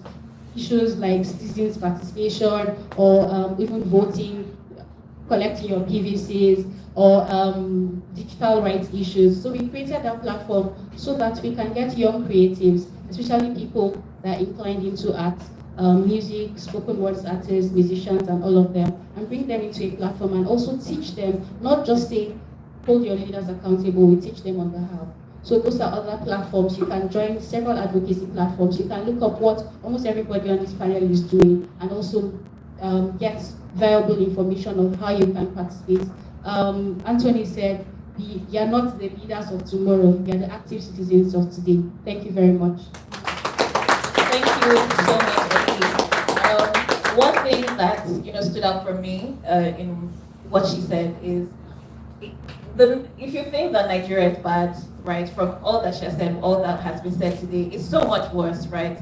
And it's important for you to know the people who are representing you, who are your leaders, who are your ministers, because you cannot call out bad behavior if you don't know them by their names. And social media, as she has said, is one of the key tools. And if everyone in Nigeria, everyone in this room is tweeting about a particular issue, there will definitely be response or attention to it. So going on to Aisha Yusufu to respond to the same question as well. But so when I emailed Aisha Yusufu to invite her for this panel session, there's something she has in her email signature, and I'll just like to read it out. Nigeria is worth fighting for, I will never give up on Nigeria, no matter what it throws at me. I owe it to the unborn generation on their way to Nigeria, just like I wished others had fought for me before I came to Nigeria. Now that was very profound for me to read, and it wasn't just because I was trying to put this event together. So to Aisha Yusufu now, I'd like to hear from you. What was that moment that radicalized you, and why do you think that Nigeria is worth fighting for? One of the things that he mentioned was the Afrobarometer survey that showed that a lot of African youths want to move away from democratic rule. But I have a strong opinion that it's not that we don't want democracy, it's just that the way Africa has been doing democracy is wrong. So please, over to you. Thank you. Thank you so much. When you say what movement radicalized me, I would say I was born a radical. Okay. Greatest Nigerian student. Greatest Nigerian student. Of the greatest, of the greatest, of the greatest, of the greatest, of the greatest, of the greatest, of the greatest, of the greatest, of the greatest, of the greatest, of the greatest, of the greatest, of the greatest Nigerian student. Okay, let's start from there. Back to business. You know, sometimes for you to be a Nigerian, you have to have a little bit of crazy in you. They want you to be normal, they want you to be respectful while they're killing you. And you have to tell them that, no, you have a place in this earth, you have a place in Nigeria that belongs to you, and you have to thrive, and you have a right to have a nation where the child of nobody can become somebody without knowing anybody. When I turned 40, and that was in December 12th, 2013, yes, I'm 50. Wow. I realized that I also was the problem of Nigeria. And how was I the problem of Nigeria? By not doing anything about what was happening in Nigeria. I grew up a very angry teenager, very angry at what was happening in the country. I mean, what you're seeing today, it didn't start today. It was the worst when we were young. And I would wonder why the adults were doing nothing, and that was during military. And I will touch on that issue, because I see a lot of people romanticizing this military era. Hey, I'm the food, but let me laugh. So, growing up as a child, seeing all the things that were being done, and how the nation was being governed, and adults weren't doing anything, and my parents were silent, I was like, what's going on? And so, I was very angry. Then I turned 40. My focus was on just being financially independent. Because in this country, when you're poor, you're faceless, nameless, and voiceless. You're not seen as a human being. Policies are not made with you in mind. Even up to today, the only value that poor citizens have in Nigeria is their thumbprint, and it is once every 4 years. The moment it's done after election, you're all discarded. And so I focused on the fact that I didn't want to be in that situation as a child. And just to give you a bit of background, I would go to school in the morning without breakfast. Coming back, I wasn't expecting lunch. That was like, my father was good, okay. Government policy threw him into poverty in 1984. And it was from one moment you were good, you were having, middle class kind of a thing. The next moment, everything was gone. And it was terrible. I wrote my SSC in 1991. That's when Stan finished his law school. And, when I was writing that exam, I was actually begging people to give me textbook to read and get A. I didn't get those textbooks. But say Ababi, I don't know who's doing chemistry. I think that was chemistry. Ababi, I begged. Later, when I was buying it for one of my brothers, I think I bought it 900. I was like, it's not a and it was even less, then. And so I finished school. I just focused on, this money I must get. I'm a trader. I don't do any. I've never worked for anyone. I've never worked. So on my 40th birthday, just sitting down and thinking, then I realized I'm that adult I used to blame as a child. And on that day, I said, no, I will now focus on Nigerian issues and on national issues and know what is happening. So for me, that was that moment. Protests are not every day. My first protest was in 1992 as a student in the university. And so from that moment, 4 months after my 40th birthday, the Chibok girls were abducted. And I was on the street on that first protest march, and the rest they say is history. It's a decade that has happened. So that's the moment where I felt, yes, I needed to really focus on Nigeria.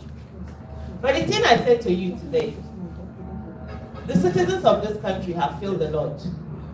And part of the ways that we failed is that we've used religion as a cover. Anything that is being done, people will just say that, oh, you pray to God.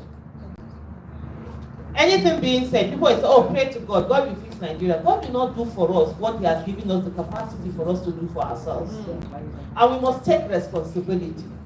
And so, there's something that Dr. Obieze was always talk about. She said there are two sides of governance, the demand side and the supply side. Supply side are those that are voted into office, and then they're the ones who will govern, right? The demand side are those who are supposed to hold them accountable, and that's when he talked about the office of the citizen. It's very important for everyone to occupy the office of the citizen. Probably, let me say, average age, as I'm looking at Nigeria, let me say, okay, average age maybe 30. There are some who are below 30, above 30, right? In this world of science and technology, that medical field, there's so much development. So you probably have another, maybe, if you say 30, you're talking about maybe 40, 50, 60 years more to live in Nigeria. And if you don't fix it, oh my God, they will deal with you now. Oh, yes. We were once kids. We thought, oh, okay, we were youth and all of that. You know, we are adults. And we are in this country that is messed up. So one of the things is that it's always the youth of a nation that will fix that nation. The older generation have too many problems on their own and they're afraid. Because the thing they're thinking about, okay, if I do this, how will I pay school fees? If I do that, how will I, if I lose this job, what will I do? So it comes down to that younger generation. And in this generation, we have social media. Social media has democratized media. Unlike during our time, when the government will come at 7 a.m., tell you what they want to tell you, then the next thing is 9 p.m., they also tell you what they want to tell you, and nobody cares to listen to what you have to say. But with social media, that's what has happened. You can trigger a conversation. You can set the agenda. You can tell the government, this is what needs to happen. And so that's something that is very important. And so that's at your disposal. And it's not just to look good and post pictures. It's also to make your life better. But in making your life better, you have to also understand that you as a human being, you as a Nigerian, you as a citizen, that you are important in this country. If you do not see yourself as important, they will take you to anything. Yes. I speak BG. You know, sometimes they speak all these big grammar. So don't forget, say we get our hammer with yesterday blow, Sunday outside. So it's very important, you understand, for you first of all to know that you are working as you're not a slave. I always say this, and I think we were having a conversation out earlier, and I say, look, our generation, the older generation, must take responsibility. The number one set of dictators that citizens, especially from Nigeria, came across were their parents. So we are brought up to be docile, to fear, to not speak up, and to just whatever authority is there. I thought you people were going to do national anthem, but because more Aisha is, if I'm not going to stand for that, whatever they are hailing, it's not me. Arise to compatriot, that's what I know. They say arise. That was written by a Nigerian for Nigerians, not the one that they go and tell me to come and start. Because me, I will say national anthem, I would have stood up. The moment you start that thing, I will just carry my phone and start this thing. There must be this, there must be civil disobedience to laws that don't make sense. Of course. Obnoxious laws. And the thing is that if you do nothing, this is just the beginning. We'll be sitting down here, they'll pass a law and say that there is a life presidency. And the law is the law. And that brings me to the next thing, politics. They say politics is dirty, we'll go in there and clean it. This issue of staying aside, I see a lot of people who say to me, oh Aisha, you said you're an active. First of all, I never said I'm an activist. I said to people, I'm an active citizen. There's a difference. I am tired of being voiceless. I am tired of being nameless. I am tired of being faceless. I'm tired of being treated as if I'm a nobody and I belong to this country. And like he said, the office of the president, Mr. Anthony said, the office of the president is not the highest office in the land, is the highest political office. And the office of the citizen is the highest office in the land. And they derive their power from the citizens. And so you as a citizen, first of all, have to understand that. So the thing they said to me, why are you not doing politics? I said, look, let me tell you something. Politics and activism, or being an active citizen, or whatever you decide to call it, is the same. Their goal is the same. It's supposed to be for the greater good of the people. It's only Nigerian politicians that have turned it for their own selfish good. And so what does it do? It's to make life better for the people. But the way and manner in which it is approached is what is different. Where the activists, the advocates, active citizens will say, there's a problem here, and then the politicians, the ones in politics, what should they do? Fix the problem. And so now is the time. We made a mistake. The generation before us made a mistake also. But you don't have to make the same mistake by saying you will not participate in politics. So politics is for us to be able to fix Nigeria, we must fix politics. And I say to you, the last few days after they did this, their obnoxious law, what I've been thinking about is the fact that, you know, the people that actually choose who become president in this Nigeria are the delegates. We are just here running, it's what they give us. And we never focus on these delegates until when it's time and we just stay there. So there's a need for every one of us to begin to participate in politics. And when you're talking about politics, right? Political activism, let me put it, there are 4 ways. You join a party, you can join a party, just be a party member, just ensuring that the right thing is being done.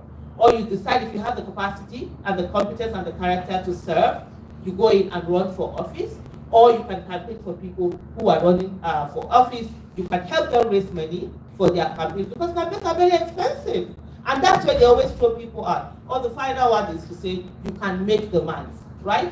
And so, the first thing is to look and say, where are the parties that you want to join, that have the ideology now? If there's a need to start a party, start it. You see Senegal, when did they start their party? 2014. It's 10 years. And I think one of the biggest mistakes that people make is that they assume that in nation building, they will just come and they will do something and it will become a success. No, it's not like that. History, when you're living history, it is very slow. If I say to you, anybody here, do you know Nelson Mandela? How long did he stay in prison? 27 years. And the lady in red, can you just stand up and just tell me his name and how long he stayed in prison? Yeah. Sorry, I'm putting you on the spot. Sorry. African mother, they say we are so rude. Sorry. So just say it. His name is Nelson Mandela and he was in prison for 27 years. Thank you so much. You see how long it took her to say it? A few seconds. Maybe probably 10 seconds, right? He was in, his name is Nelson Mandela. He was in prison for 27 years. 27 years starts with 1 second. It becomes 60 seconds. It becomes 1 minute. It becomes 60 minutes. You understand? It becomes 1 hour. It becomes 24 hours. Then it becomes a day. It becomes 7 days. It becomes a week. It becomes 30 days or 31 or 28. And then what? It becomes a month.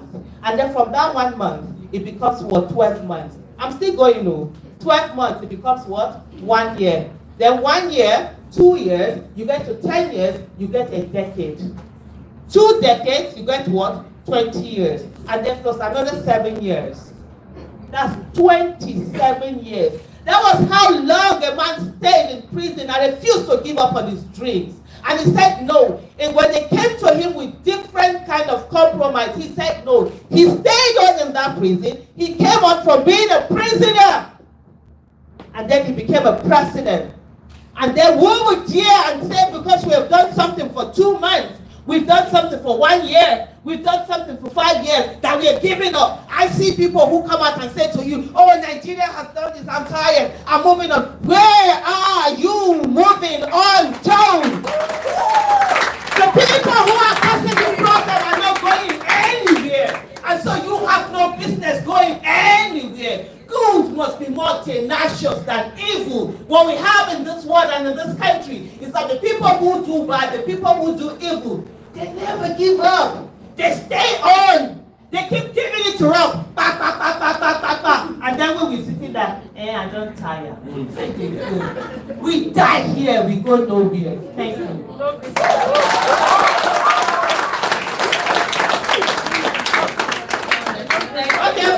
was the Agbero side, now I'm content the first class. Thank you so much. I said just to quickly round up, some of the things that have been mentioned are using social media, joining a political party, and resilience, which is my favorite point from today. Good must be more tenacious than evil. That's going to stay with me for a very long time. So moving on to Buki Shonibare. I belong to a group. Yes,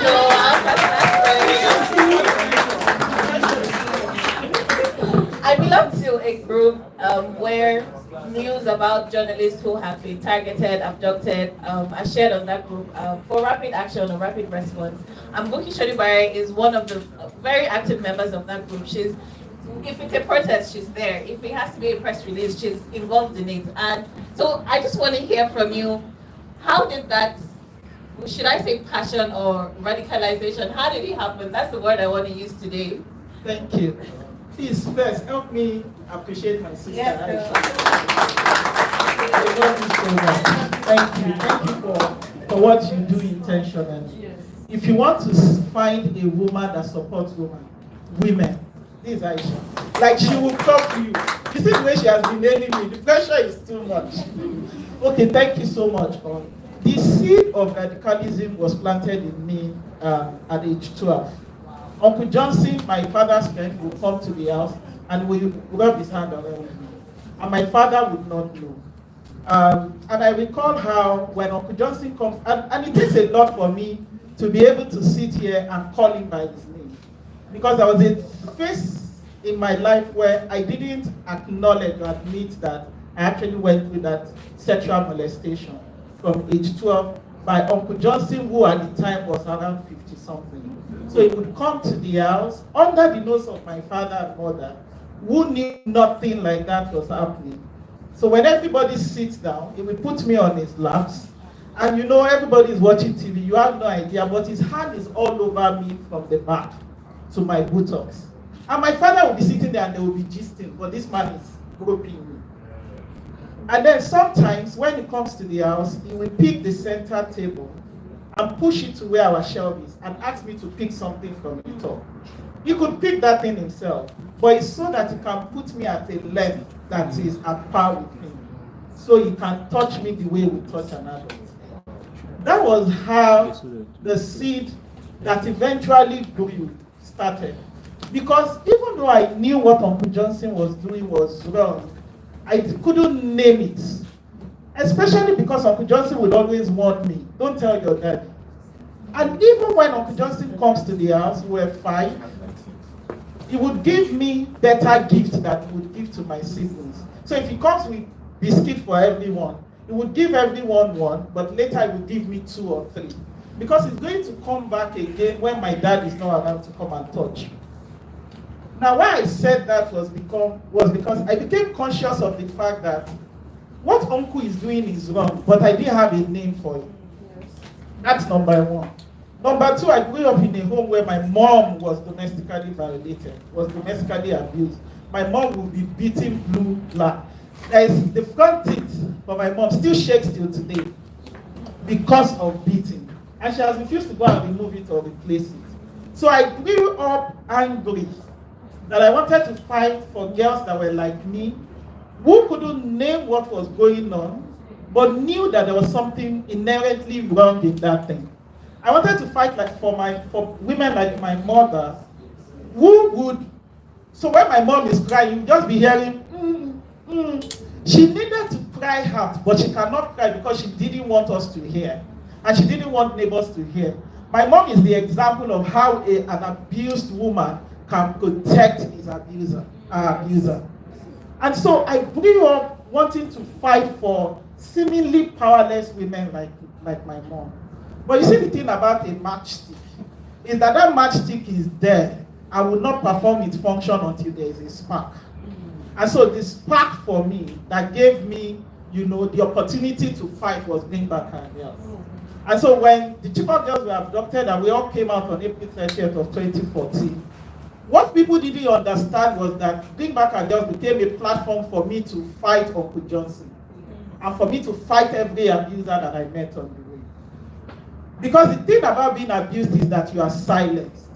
I didn't talk about the fact that I was abused until years after. I didn't acknowledge that I was abused. And so by the time Bring Back Our Girls happened, I threw myself so much into it because I was fighting Uncle Johnson through Bring Back Our Girls. And you may not understand, and I don't pray that you are abused, but for those who have experienced abuse, I know 4 out of every 5 women here have been abused. And I know 3 out of every 5 men here have been abused in one way or the other. You will not understand what it means for an abuse to shush you. And you don't acknowledge it, because in not acknowledge it, you feel safe. There's safety in not acknowledging that you were too powerless. When I was in secondary school, I was a footballer. They used to call me Oke the baller. I was Buki Oke before I became Buki Shonibari. They used to call me Oke the baller. So I was the tomboy. You know, I would be the one to fight for everyone.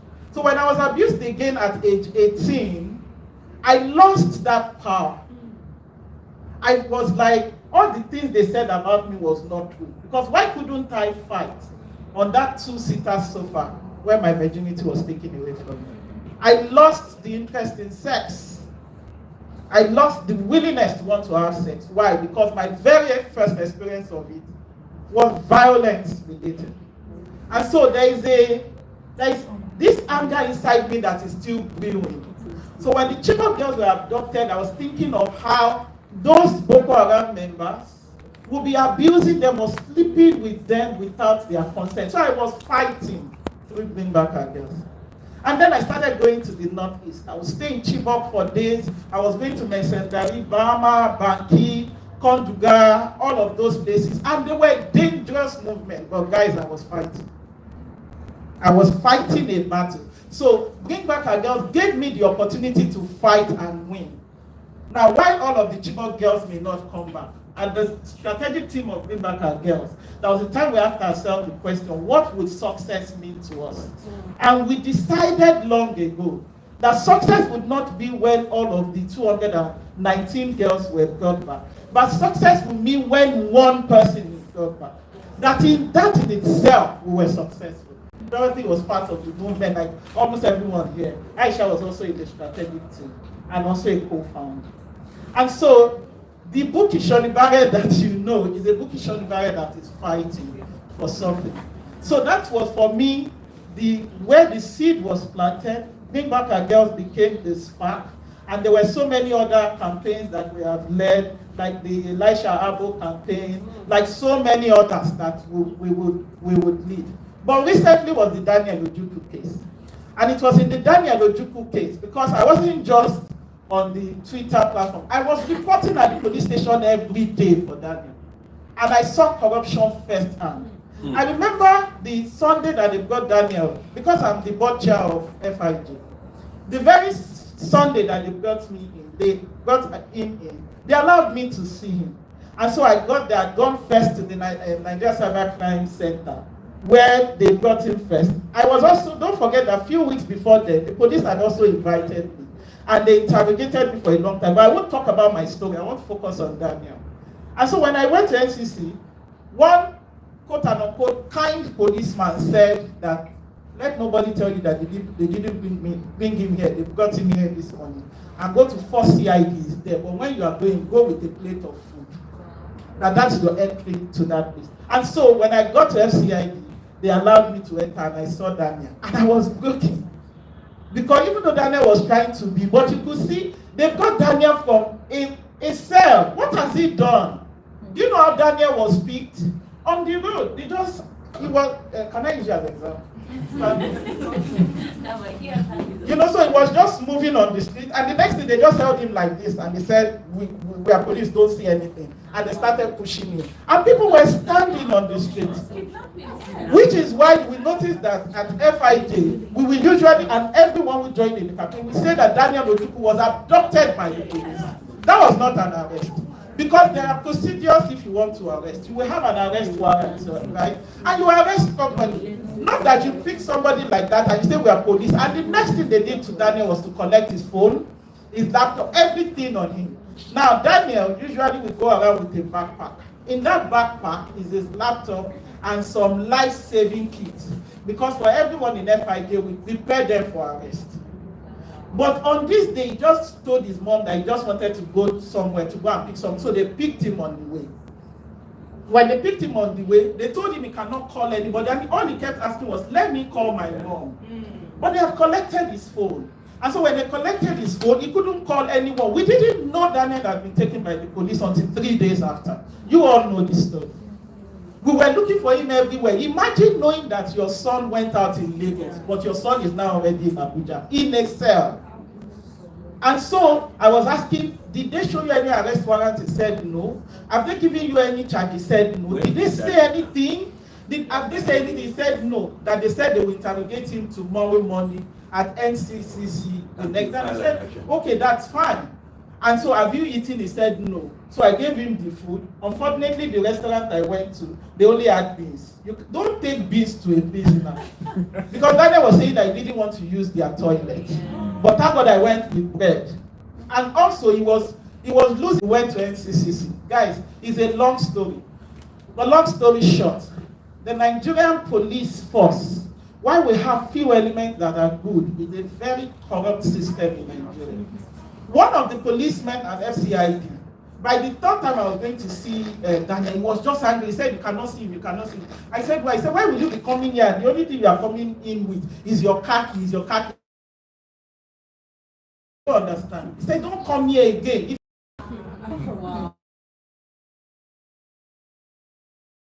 I was calling. But let me tell you, close. Daniel, so day after that Sunday, we met all the bail conditions. And as the bail conditions they gave Daniel was criminals in Nigeria, especially our political criminals. But this one they gave us, they stepped in, including going to physically check the address of. We finished everything that day. God wait there at the reception. And at about one that came down and said, we are sorry that we didn't to status quo. And we said, what status quo? He said, everything. And so Daniel was held there. And so I left there angry. It was because of that I came on the protest. We used the next day, which was on a Wednesday, to organize that protest that you saw. If you hear this today, the physical convergence that became online, Bring Back Our Girls was already trending online. So on April 30th and every other day was because we had heart and their minds. With social media, we were shaping the narrative. With social media, we were building global the message. So people came already that we're doing with Daniel. So those of you who follow me will see that I was updating everything that was going on. Guys, come the protest ground. They came and I shall not to decide. I said, don't push us to decide. He said, that's where protesters will stand in your way. Because protests are fear. It is not a dinner date. Protest means we came here to inconvenience. It's what we came here for. If you push us to decide, it looks as if we only came to them. Their guys were not going in. So one of the guys came, said Bookie, and I went and he said, just give me the name of the person. Can be decided in this country just by a phone call. His position till days. He picked the phone and was like, what did you say? He was like, why are they holding him? I said, first year, and he said, okay. And he was whispering. I will coordinate just, and that Ojuku that day. Everywhere that Prince Harry Abuja will go and stand there. Yes. Because Nigerian government hates embarrassment. Go. Because that was the day that while I was there, the CP came and with his phone, I just told the person beside me, I said, let's. There we went, to 4CID. We got to NCCC. They said, bail, bail, bail. We did all of that next morning. The next morning I was on channels. From channels, Daniel, the director at the end, and people were saying, just release that. Estimate the power of hashtag. And it was from there, Daniel Oduku, power of social media, the power of your voice, and the power on just tweeting the hashtag, Choma Okoli on bail. The power is on that your phone. Is what sowed the seed, and that's what has sparked it. I am not. Sometimes people compare me and Aisha, and Aisha will tell you the book, But guys, we must learn to also combine law to you, the sections and everything. But we must learn to combine. Thank you. So much, honestly, even I'm here learning so many things. I hope you're taking notes as well. You can just record to any of the volunteers. He wants us to sue. I'll talk to you about it later. But strategy. We decided to explore. For that was I wanted to exhaust administrative bills so that I can also build what we're trying to push for in terms of the judicial. To sue. At the time, they didn't want us to sue. Our fundamental environmental, we had already filed it, and that is still going on because whether we like it or whether it was released later or not, we must use this case to set a judicial precedent on this matter. Yeah, I mean, as we've heard, social been a very great tool for us, especially as Nigerians, to push back on laws that don't make sense. That Martina has also had a first-hand experience with that. Realize you and please tell us a little about that experience. Thank you very much. Work in this space as well, very much determined, and that's why I say. And thank you too. You hear her story. I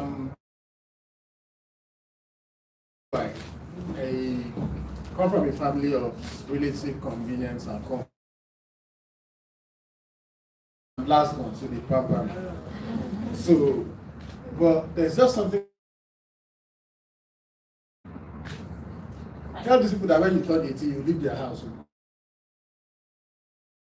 Has always been the question, but I never really knew. I just knew that I don't want to. 14, my dad go to the village, and when he was this, but it happened. In my father's house, there was a woman who was just there. But when you sleep every day, witchcraft, or it felt like witchcraft, and everybody believed that there was house and sleep. I leave my father's house. She wakes up. She will have scratches all over her body. My mom left me and went to. I was still young, so I was sleeping, and then she went for vigil, funeral or something like that. As I was sleeping in her room was somewhat elevated. low and it's steep. I noticed something so like a big wall around me, and then I was fighting. I couldn't get up. At some point, I was just, fighting. They are told me I don't know how to fear. Like that time, so immediately that happened, I pulled. What is happening? So I saw this person. It was about 3 a.m. or 2 a.m. Wrapper on her breast, and she was with a book. So in the morning when I woke up, at about 11 or 12, 13 about. And I'm like, come out. She had a daughter who was older than me. I will beat you. And I was shouting that this woman is a witch, that she was trying to suck my blood. And I was convinced, it was about 6 a.m. or thereabouts, that this woman, and she couldn't come out. It was like a mini estate, so like different, the whole compound, everybody was quiet. And now, that was how everybody started sleeping well. The house, but everybody started sleeping well. And so that's kind of it or all that. So he went on just time. I will read.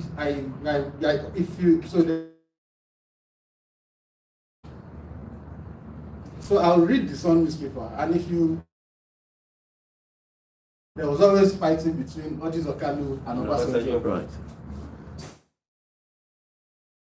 Mandela's book, Gandhi. I was reading a lot of books then, and why are things going the way they are? And I'll be so angry. Write articles and I'll leave them. I'll back quotes from different people, and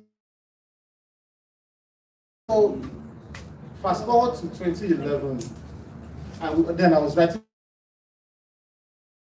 my articles and publish it. So fast forward to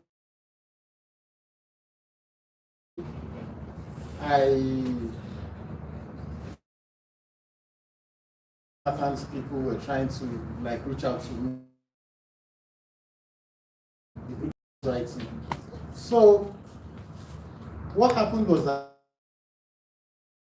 I gave me some money, and people thought, oh, this boy has money. It was at the National Assembly. I was doing cyber security. This boy had money. So December period, and the next thing that happened was that they led us to the villa to sell to us the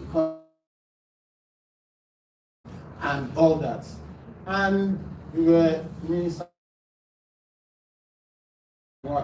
youngest people in the fray, ministers and everybody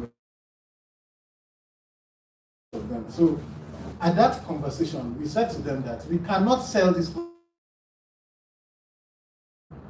Give Nigerians time and fix the refineries, catch that day was that there is a cabal, and I'm like, what's going on? I want to transfer the sufferings to the masses and to the people. So, and then the government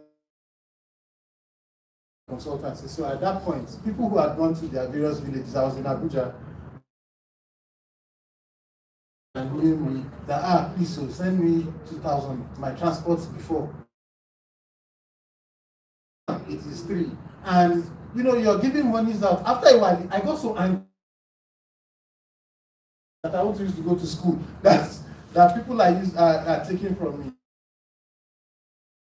Occupy Nigeria. Everyone here has talked about power of social media. It was through my BlackBerry that you want to be coordinator in every state, in this state, send us your name, and before you know, he was getting on Facebook, BlackBerry. And within, say, by the evening of that day, we already had about 8 states coordinating in their various states and saying they wanted to protest. And that was the first battle. Human beings. There was a friend of ours who came for the. We were living together then in our living room, and he was there as organizing. You always find betrayers, and he doubted, and he told us in. And he was like, "Oh, Martin, let's do this thing like this." I was like, "Okay." I thought he was our guy. First at Eagle Square, he was an essay to a minister at that time, and then he went to their meeting, and one of the people we should get. So by the time we got to protest and do all that, Guards Brigade came, and I and Samson. Something that came to clarity. And then later there was a lot of voices and people. But when we slept there anyway. Suspect in the same cell. But what I'm trying to say in essence is that, we were there. Charlie Boy, Femi Falana. He was protesting, there was shutdown in the country, there was NLC was but there was that pressure that was mounted in police for them to release us. Now fast forward to when we were released school, like I said, and then I wanted to now get proper education because there's something I felt and government and democracy. And I said to myself, one of the most important parts and critical elements in. And if you don't fix that, we will be in a mess. So, I educate myself. But before I finish all that, the old system is finished. You can't do anything. Where do you start from? There's so much that people, when I'm talking, I don't address them by honorable this and that. There is no way, because you are not even following the rules. Let's leave the bigger things. It is you who sat on the guidelines for the conduct of how you made the rule and you said you will be level in carrying out your administrative function, you yourself, and you are the. How are you honorable to me? And why should you? If you have to understand, most times, one of the very critical parts is that you have to get knowledge. A judge, that how are you accusing the CJN of nepotism? I showed him the rule and he was like, oh. And he was like, oh. So he went on national TV to embarrass. Important. And if there's something about it, when you read the right, it sparks something within you. It might not be now. But over a period of time, until one day, the giants within you will rise. You know, my classmate actually in Burkina, interestingly, was one of the one guy. So he was a serial abuser. So he was just You just be like, You can never cool tell. looking guy. You can't tell. So he had about 4. So I was sleeping that day shortly after COVID, the whole. And I was just sleeping at home. She just called me. She was like, please, where are you? She was crying.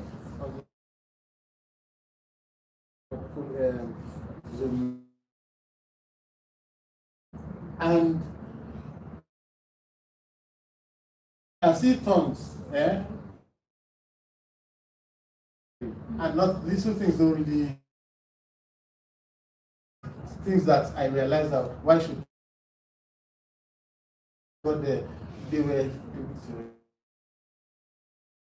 they do not let them do anything, no washroom and all. People who came to police station to report. So I was and down the place, insulting and abusing every IG head, and now brought us. And I just went on Twitter. The next day, police used to be able that somebody would report. The boy who was the. And then we went to the police. They just held me there. They want to detain. This is on what charges, what are the allegations? And the good thing, in this life, and coalitions, you never know. That's we call indicator. And I wouldn't want to bother my family about when I'm going to this crazy waka. In a while, something just said, call. Let her know where you are. I'm coming.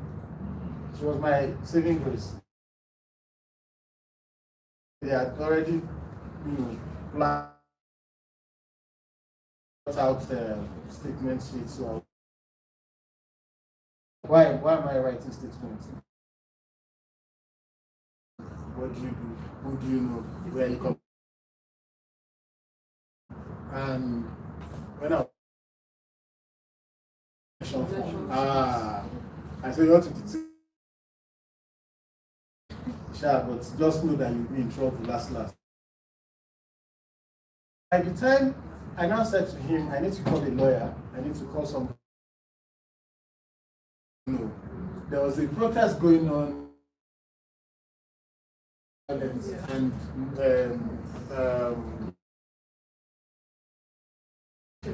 yes, and people just walks down to. The next thing I saw was that he received a phone call. What that means is that because they knew that as young people, you must have mentioned crime. If you are isolated, marriage, I did divorce cases and abuse cases like this. Isolated, that the husband will pinch.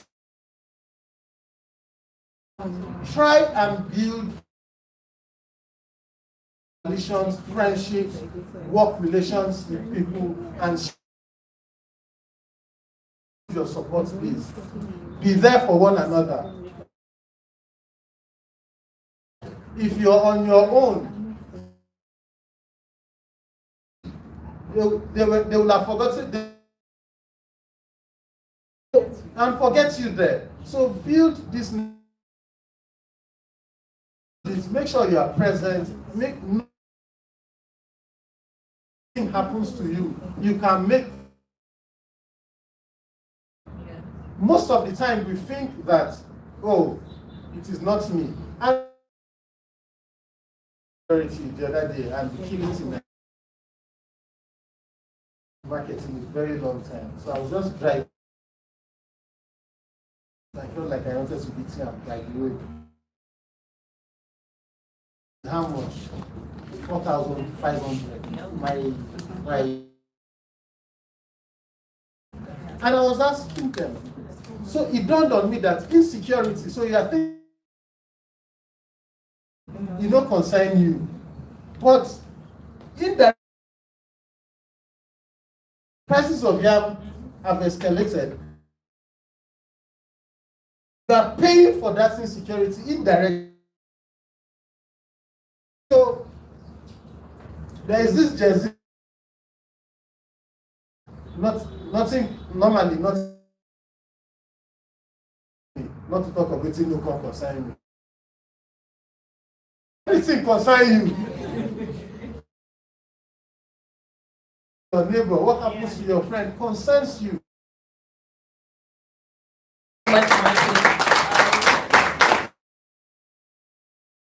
Last panelist, but not the least, she's the first to recognize as well. Just recapping quickly what Martin to protect and uphold our democracy have become in targeting citizens. And like he mentioned, we can draw a very straight line. Also, finally, we'll be taking questions after she's done. We don't extend too far into the time that we had. For having me this morning. I always things in the room. Please, if you identify as a human, thank you. Can we all please look around the room? Everybody, the last person in the room. I want you to, because it's going to inform questions. Have we seen it? Exactly the same thing. We knew we knew what the event was. Same thing. No, all these are the same. Who knows? To diversity and exists in this geographical. Having looked around the room, look again around the room. Who in this place on unwilling sex? What's the Nigerian police? Where they belong and where they do not belong. Protection Board, supported by the Nigerian police. Law enforcement, the decent one. This one is deserving to get to her destination. This one to rescue. I left my house, me by myself. I knew my destination. You come out and tell me lost girls that you are out to save. From what? Into what? Okay. Non-conformist. I hoped today that nobody would look it successfully. And I'm so many times we are being all whatever it is and forgetting to be human. A father and we're forgetting to be human. A teacher forgetting to be human. One thing that I've learned along the line is that our show violence. Oh, another question. Because we are pressed for time. As a kid, the neighbors came by and sexually molested. To mention to anybody. When I was 4 years old, A family friend put a hole on the merry-go-round. We're talking. I was on the merry-go-round as well. I said, how can you hear horn? This is clearly the engine. Oh, you are trying to put finger. None of the people who was willing to put their finger. It's the girl that says finger, put it inside. And then they started. The faster they turned it, the faster my finger cut. Forget that name. Start pulling people. I ended up using a. What? Yeah. They did video recently. Somebody spoke here about the first line of dictators we meet. Children. Well, long story short, I've been told that no matter what happens, it was tug of war for to take me to the hospital with that kind of injury. I knew Sister Mary Greta was not around, so I said that they called Sister Mary Greta. But every time she put her leg, I was trying to trick a little child to stay in the out of the car, thinking that I'm safely in the car. I'm outside Reverend Sister Apparel.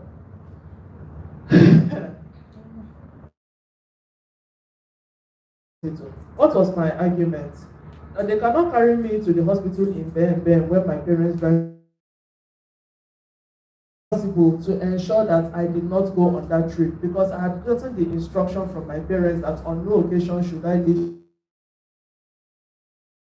Again, it tells us monkey see, monkey. If they don't trust you enough, they what you do. Well, long story short, today, I have the finger. So by the time I was raped, I didn't anybody, and I kept it to myself. My feelings by watching the. Then I knew that everything I was feeling was not anger. In some was feeling, there were different things, and so now I understand the mass media content of the mass media. Going down the line, a lot of people still tell stories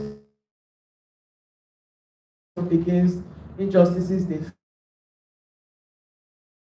But I've come to realize that it is the beneficiaries of things that we'll never forget. I just called Kemi Keshiro's name. I don't know if she's still alive today. I don't know. And I will remain eternally grateful that she acted when she did. June 2011. It was somebody's birthday. Majority of our friends at the time center for one of the telecoms companies, and we went and meet people because of it, and then we'll go home. On the way back, minutes earlier, and that's why I wasn't on the scene. On duty the next morning. Other people were not on duty the next morning.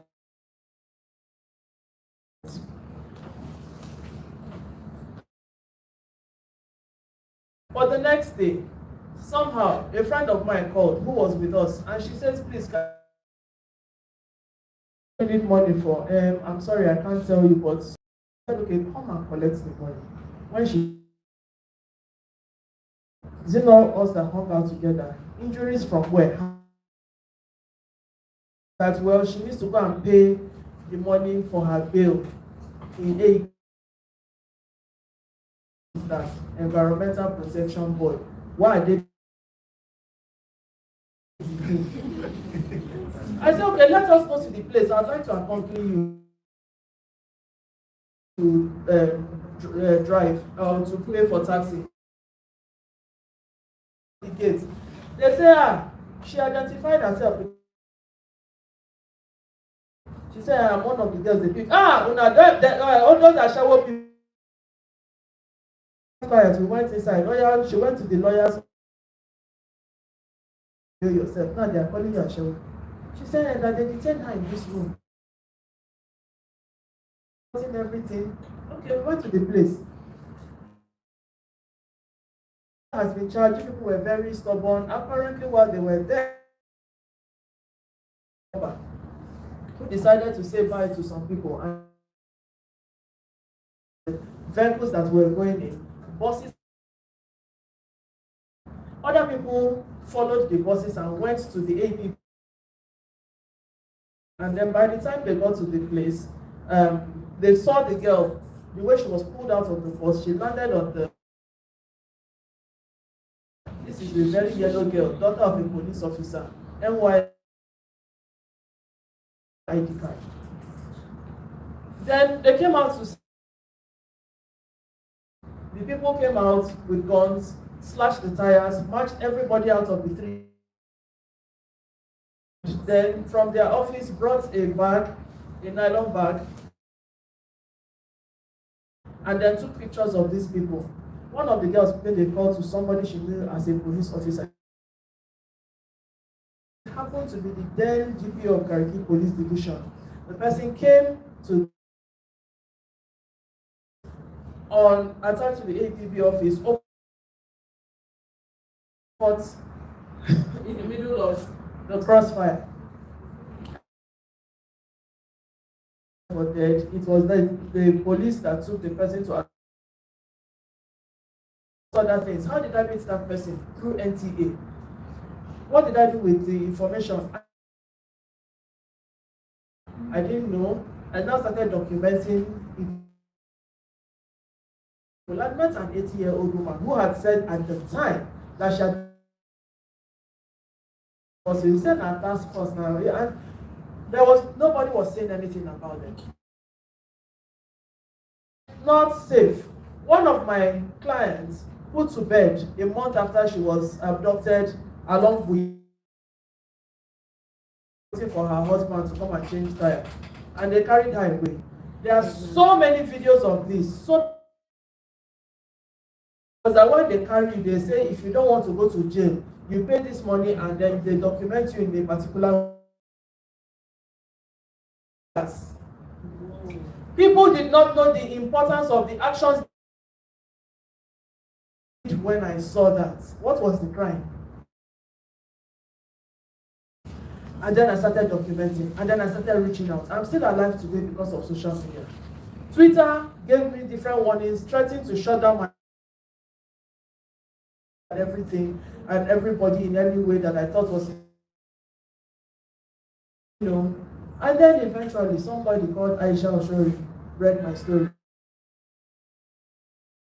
There's this thing that I see that you wrote. Would you be willing to talk about it?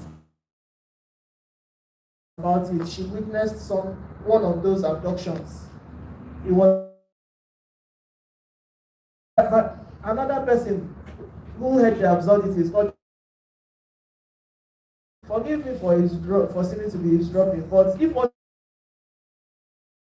this, I say help me, I'm looking for help. And he put a few people and we started. What do we need at that time? Who do we need to reach out to? And everything. The entire human rights apparatus in Nigeria read from me about those values. We were turned down. Fast forward, we ended up at the ECOWAS court. Oh, don't worry. Thank you. Nigeria is the first one violence by a court, and that's in the Dorothy Njemanzi and Theory. I sought for my right to be. I ended up setting legal precedents. Now, going violence in Nigeria, does it impact on the style of budgeting? Recognize that that's what it should be, but in practice, it is not. Guilty of was refusing to investigate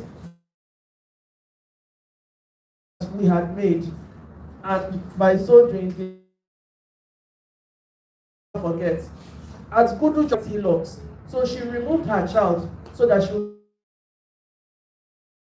was hawking pure water, dropped her child on the floor and started running. Vehicle started screeching so as not to crush the child. That is the state of Nigeria. Improved? No, we made a lot of progress. I about our girls' movement. I met a lot of. By meeting them, I just knew that I was not alone. I knew that there were other people. I was part of different interactions. I was active. But again, in Nigeria, I was out every nurse. We were part of that. A silent mouth is a silenced. We are human beings. If some we react differently, but what is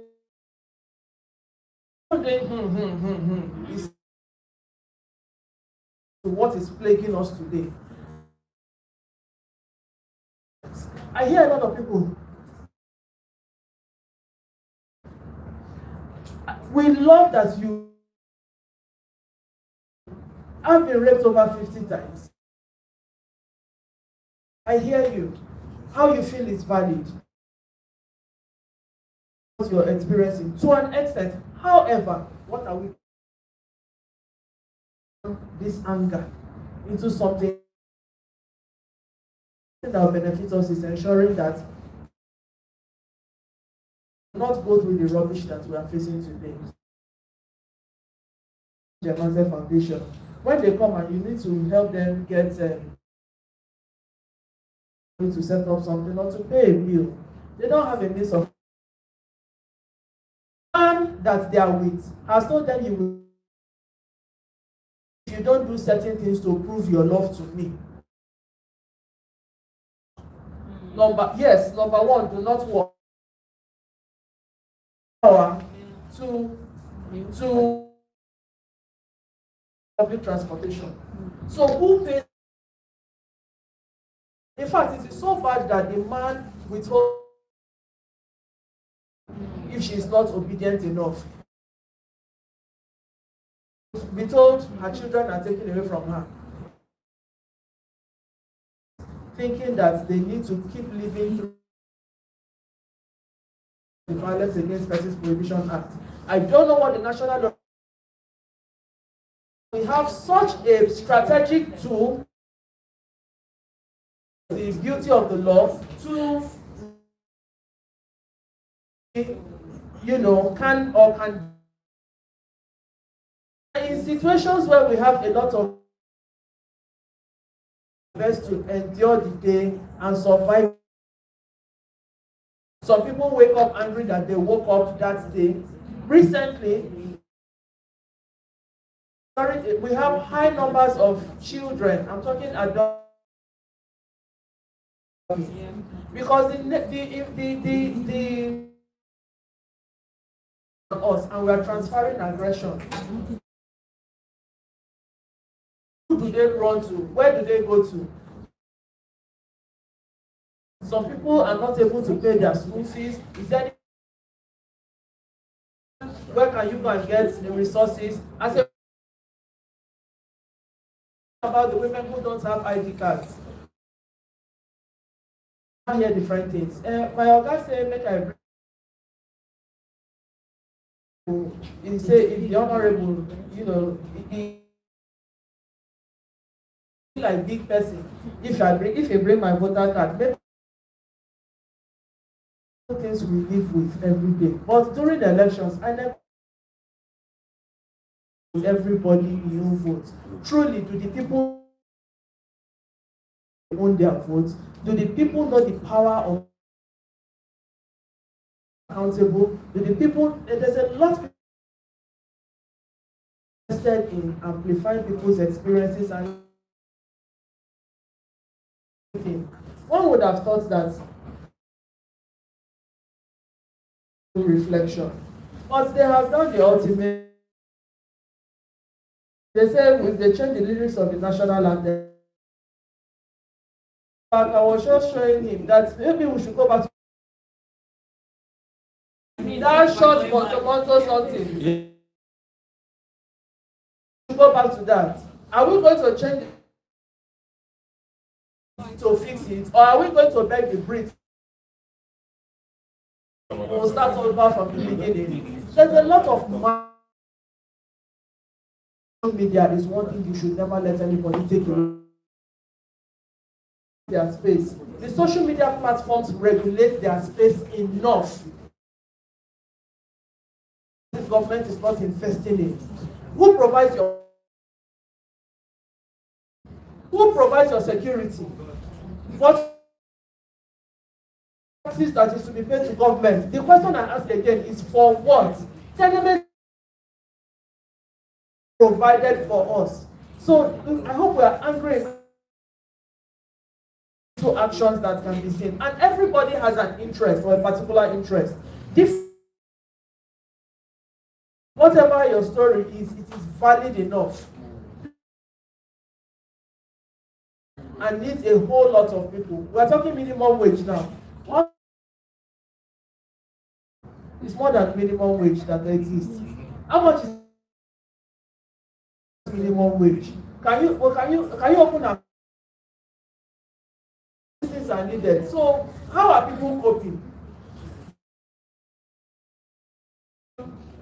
Well, I'm scared that there will be an emotion. The question is, how can we use our hashtags effectively and galvanize interest so that we are working towards sure that humanity is our tribe. At the end of All right, thank you so much to all the speakers. I mean, just echoing what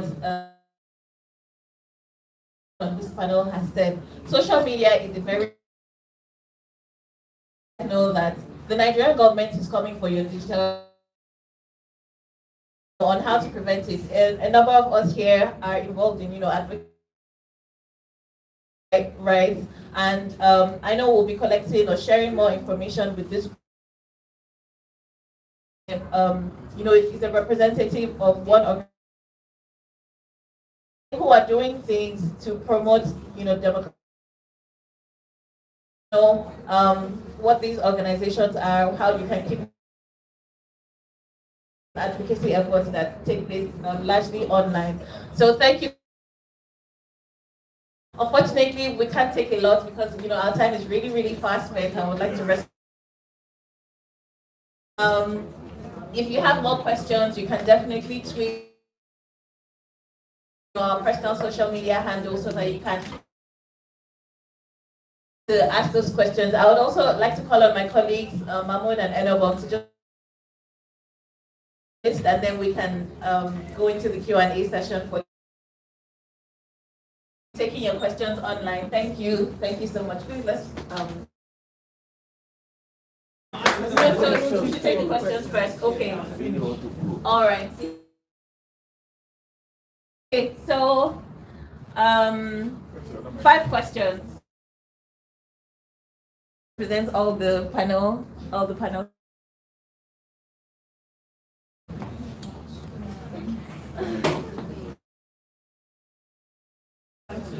My name is Victoria and I'm from the directed to Mrs. Aisha Yusuf that there are 2 parts of a government. Parts to pay. My question is, when we are constantly threatened, we the union I can relate to what I'm saying. When I was we wanted to protest, not we could not list, we could not say anything. Had to pay to this accord yesterday because they said there was against protest. So he was nobody spoke up for him. We be able to stand up for ourselves when we are being segregated and subjugated.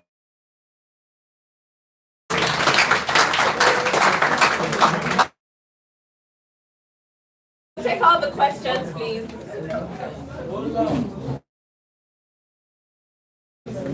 My name is so it's directed to Sir. Mr. Martin. Mr. Martin. Okay. So I have two. The other one is, can you please useful book the academic now? So can you give us a list of one question is like a report question something about cyber to be one of from it's there to take all these courses and then right now applying in this thing which I'm not even able to use security expert, so I'm just hoping maybe get into an internship or something. So that's it.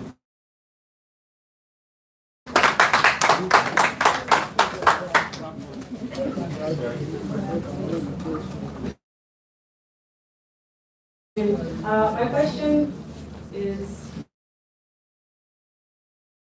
informed politically about, is it possible, can there be peace without war? Full democracy, if we're running for the Nigeria, without everything going haywire before settling down and we get the result that we want without having to resort to violence and all that. Thank you. Two more questions. Okay.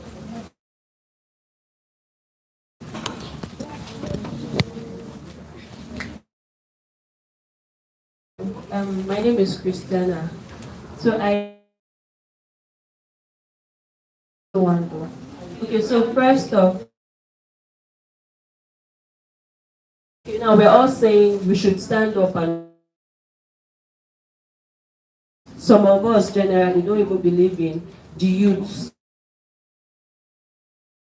I was hearing so many things. I'm like, how would you even,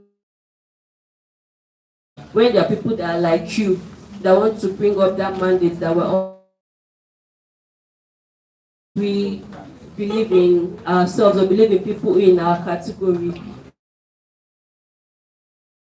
You made anything, but why is it that most of the time when there are all these protest violence? Because these NSAS protests that happened, the massacre at like a victim kind of, but he was lucky enough to escape. And the house was a cold one because we all prayed to get that day. Like I was almost, we are always silenced when things like this. Do we keep fighting or do we just back down? Because it's like the people that are in that power and we don't have like a very stronger power. That problem. So that's my question.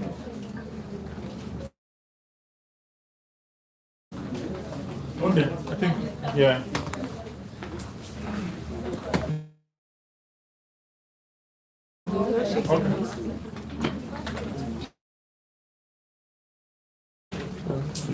Good afternoon. My name is Goodness. My question is directed to Mrs. Ike. This kind of cases, truly they are some in their corner.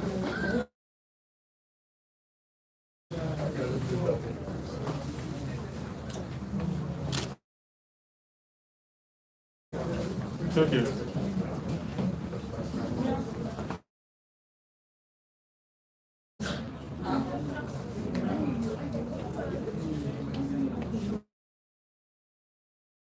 With they don't don't have courage to fight for their rights. I want to know if there is a way for them to be.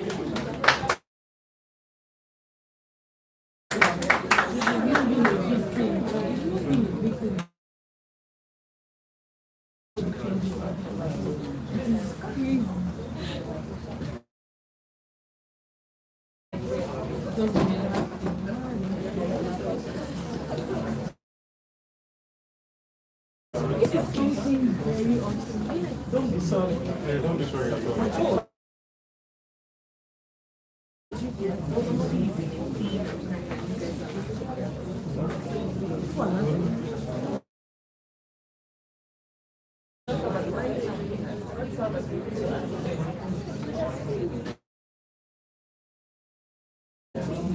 I'm sorry if you are a fellow student and you're laughing right now. This is not.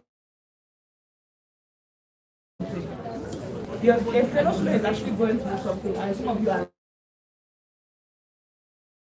funny. That is so funny. How is that you? All right, so I think why the Dorothy Jomanze Foundation is overburdened because we open our doors round the clock. Help people online and offline to assess the situation in which they are. People that were doing response, but because there are no resources for response, everybody has my sister. You have an army of sisters up here. Hear what it is that is burdening you so much, and there's usually a pathway that.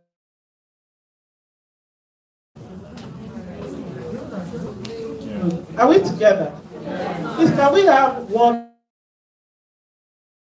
One behind us.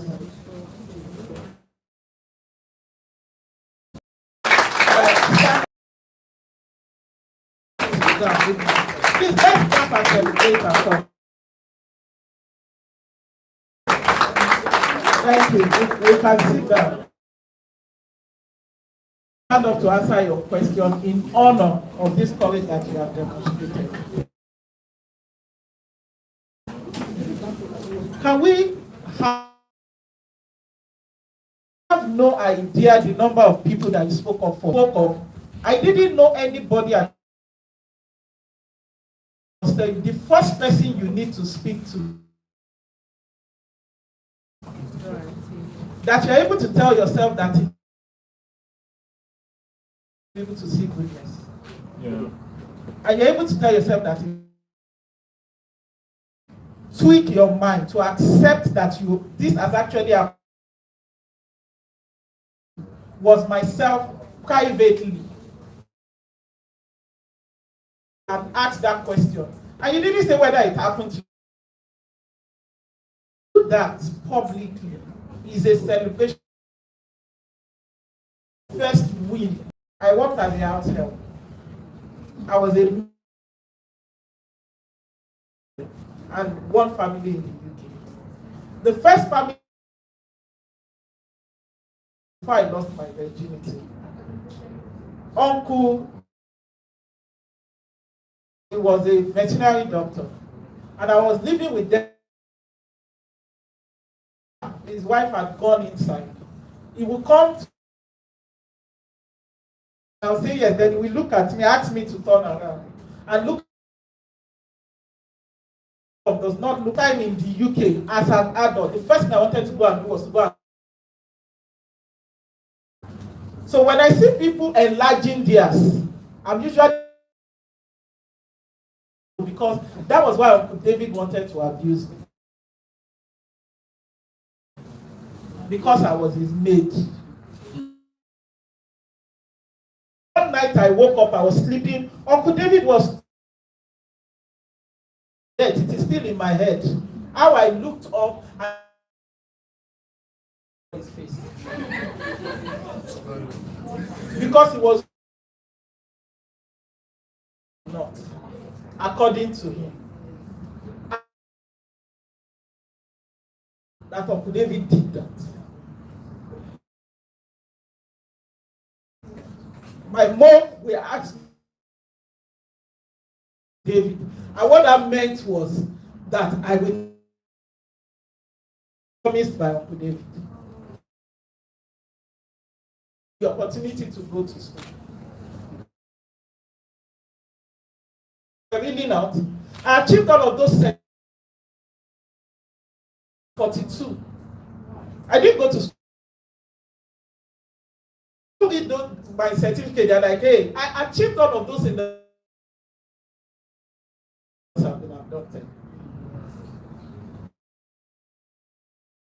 Dave, when I got to Abuja to come out as a receptionist because reason I will not talk about, I will not mention his name, but he's a senior advocate in Nigeria.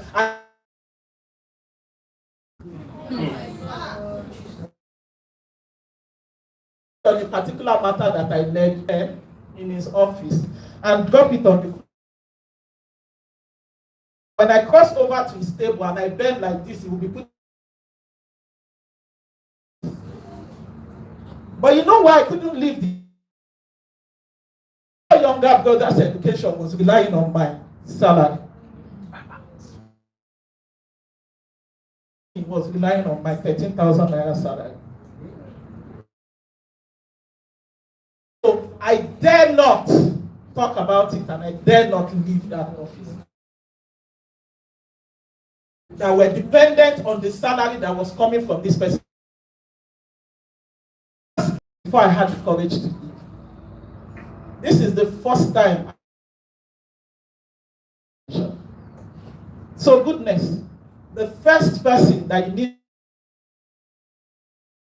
Dorothy Njemanze is here. There are several organizations. Once you can talk to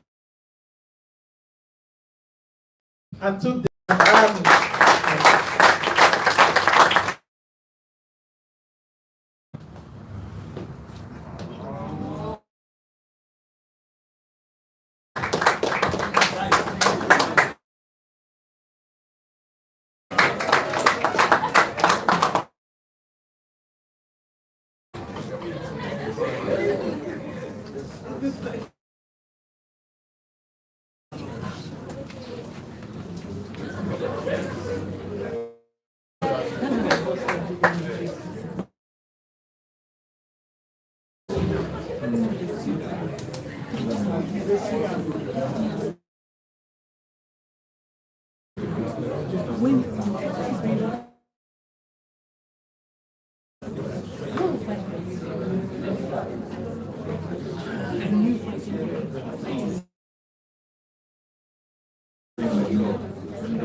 Sadia mentioned something.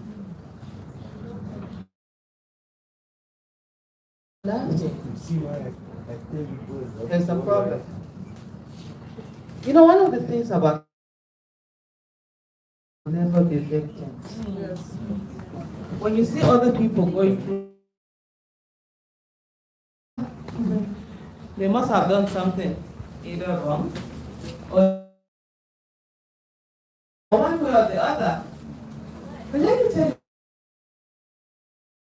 it is waiting to happen.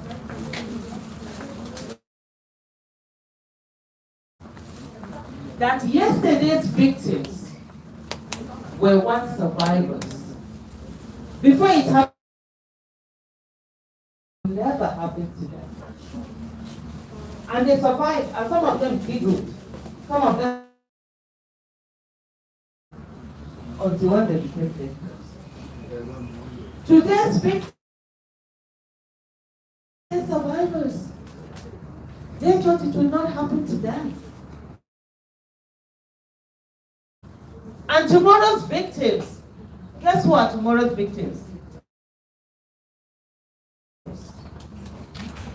And so because of that, it's very important.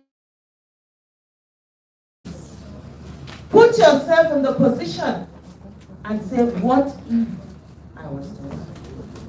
And say that would have been what abuse. When they talk about abuse, it goes in the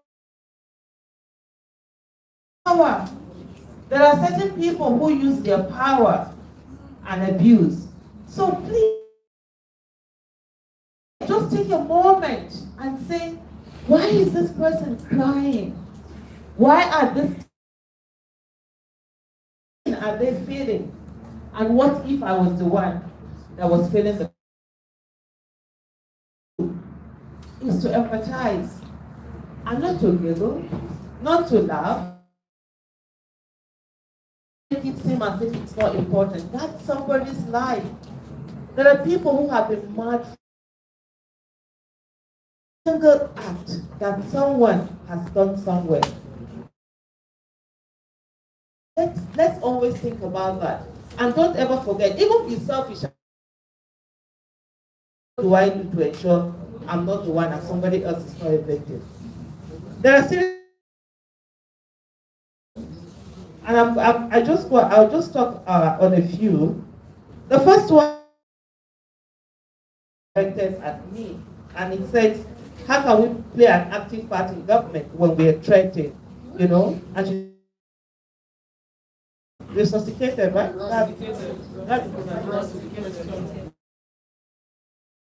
Yes, yeah. See why I call we they do rough, just to lighten it up.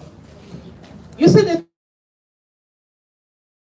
there are people who are benefiting from your oppression.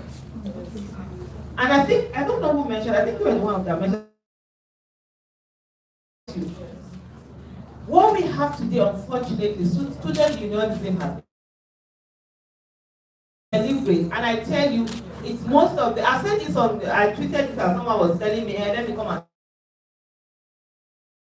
that are now what do you call it, PCs." The people who passed through that system, who were also some of them, became lecturers, became PCs, and they decimated and balkanized the student union. Of course. And then there's the issue of. There's the issue of ASU strike. When I was going in 92, my parents told me not to take part in any protest. I 3-4 years ASU strike, and I started university in 92. Going on, and then they said because of that threat, that fear of not graduating. But of course, I didn't listen to my parents anyway. I took part in the. This. So that isolation, all of you had decided. The biggest one, everybody feels that as long as I'm old, problem of Nigeria. People feel that as long as I'm old, that we are in today. If all of the school had decided together does that, we're all in school. Look at the US. Yeah, the problem in front is you get it. There are people who are, for the next 10-20 years they're not going to get jobs. And it's here. So we're talking about people fighting, and then what? You're going to meet a messed up. Because everyone else wanted to, let me just one. And that's why when I see people who come to tell me, oh, Aisha, we love you. Whether you protest, and on the issue, whether you don't protest, whether you stay in your house, whether you don't stay in your house, whether you speak or you don't speak, when death comes, people who have not spoken up, who have not protested, have been killed more than people. To say people will say to you, I don't want to die, so I don't want to in their houses. A girl was, daughters were picked up. How many were there? No, the 5, right? And one. They were in their house. Their parents had never spoken, and so that's not the reason. Until we understand that this death, what people say to me, I'm like, okay, yes, but then what? Like there was a time my dad was calling, he was okay, but people are calling him. So that's the thing. So it's that isolation until we understand we have in this country that we need to address religion being used to promote it. Okay, no problem, don't speak. Oh, protest is harassment. That's the biggest, and these people know it, and they will go after one person. And this is the thing: to subjugate a group of people, so that it now puts fear into. Yeah, and I also say to people, don't do it because you want to do it. When you decide you want to fight, it's you that want to, because that's the only way you can stand it. And in this, for people, it's the same people that will attack for that also. So you must stand. So you must be. But the thing is that if you're not convinced, you become void. That's a question. Are you human? We are not human. Humans. Animals have more value. Today, there's going to be an outrage. If you will lose, to be outraged. But people are killed all the time. And there's silence. Because life don't matter. Oh, I've survived. I think it was 20, I can't remember 20 what. In Kaduna, there was a riot. And happy survivor. I was angry. I don't know if anybody ever. I said, what do you mean by happy survivor? People have just been killed. What to that? And that was when I started saying, look, here's the day, because the kids in this riot, they survived. And tomorrow's riot, so you need to stop it. When you're fighting injustice against another person, it's not really that person you're fighting for. You're fighting. And I said, be selfish about it and say to yourself, don't become the victim that this person is, to make sure that that problem, whatever is hitting my generation, and I also say the generation before us, because have voices in their houses. Yes. They were taught to be respectful. I tell them, if I tell you something, question it. The only being you can respect. You look at me and say, Mommy, are you okay? What is it you are? I brought up because I hated how they wanted to bring me up. But we are having more generation of people speaking out. But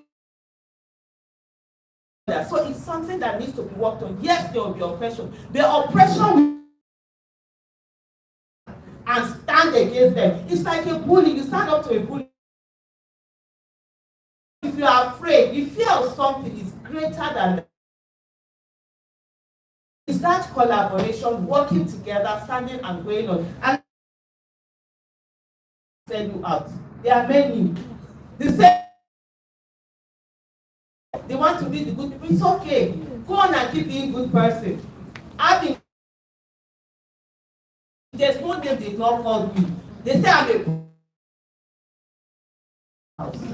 I get one customer and the service I'm doing. Yes, I get one customer. That one, no, sir, no go add because you can't afford it. What you mean? Because for a woman, that's a I had the prostitute talk with my daughter, and I said, a prostitute. Forget about your mother has been called prostitute. That's me, wrong body. You see some people say, I'm not a prostitute. Are you okay? I look like I did this thing.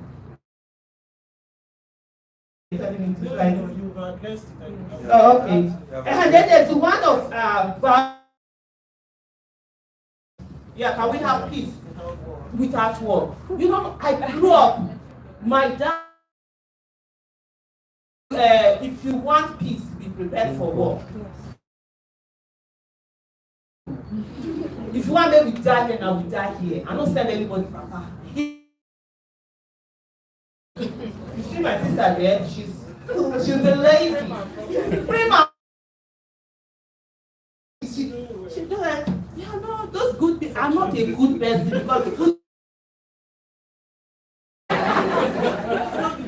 You understand? I always say, you know when they say, oh, if you go, I'm going nowhere. I will deal with you. When I'm going, then you know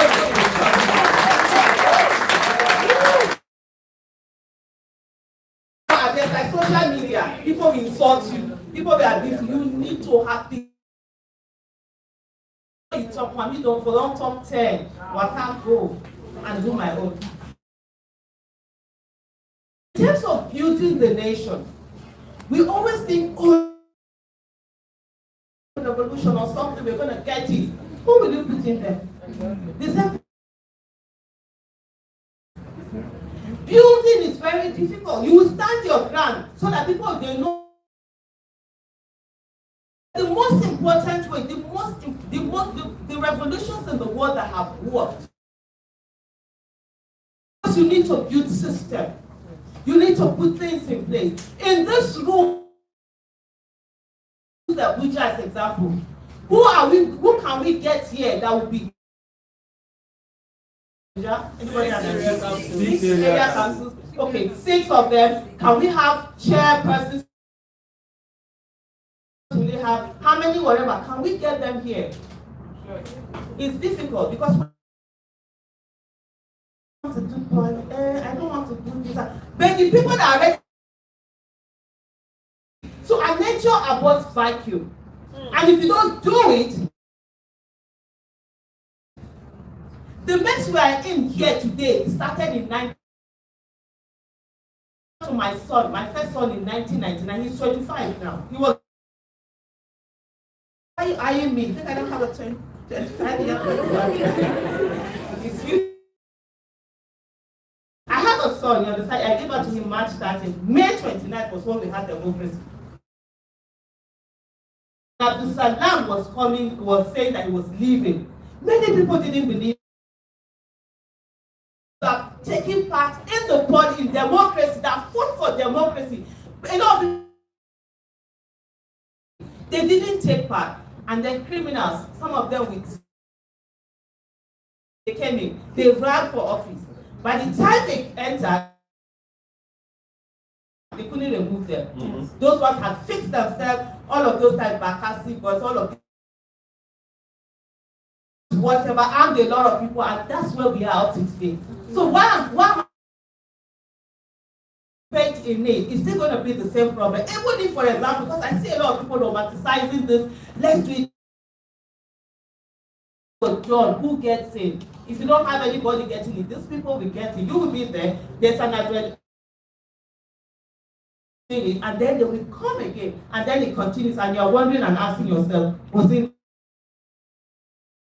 But it's better building system, getting in there.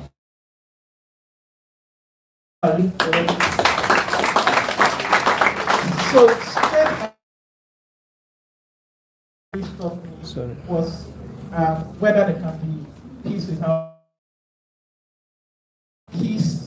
without war. No. The peace we enjoy to fought before now. Right. And so we must be willing, able, both to fight today's wars for the future generation. What did you do when the Chibok girls? What did you do when a journalist was arrested? What did you do when your SUG president was rusticated? You tell them that you couldn't do anything because you are scared that you will also be rusticated of war. So there will always be. What responsibility now demands of us is that we must let out of war. Yes. If you want to understand this, out of war 101. But based on all of the protests, all of the movement that we have, strategies that you can learn that will teach you about the art of war. 2014 or 2015. They beat us on that day where she sat on the floor with a yellow scarf on her head. And she said that day that bring back her girls. All of us stood around Ethiopia and we marched to police headquarters and we are face to their chest like this. Kill us if you want to kill us. There will always be war with us. There are things that we chose not to do in bring back our girls. We know that when they take off the head, they have scattered all of the sheep. So what we were applying it. Your generations that will on the wars that you fought today.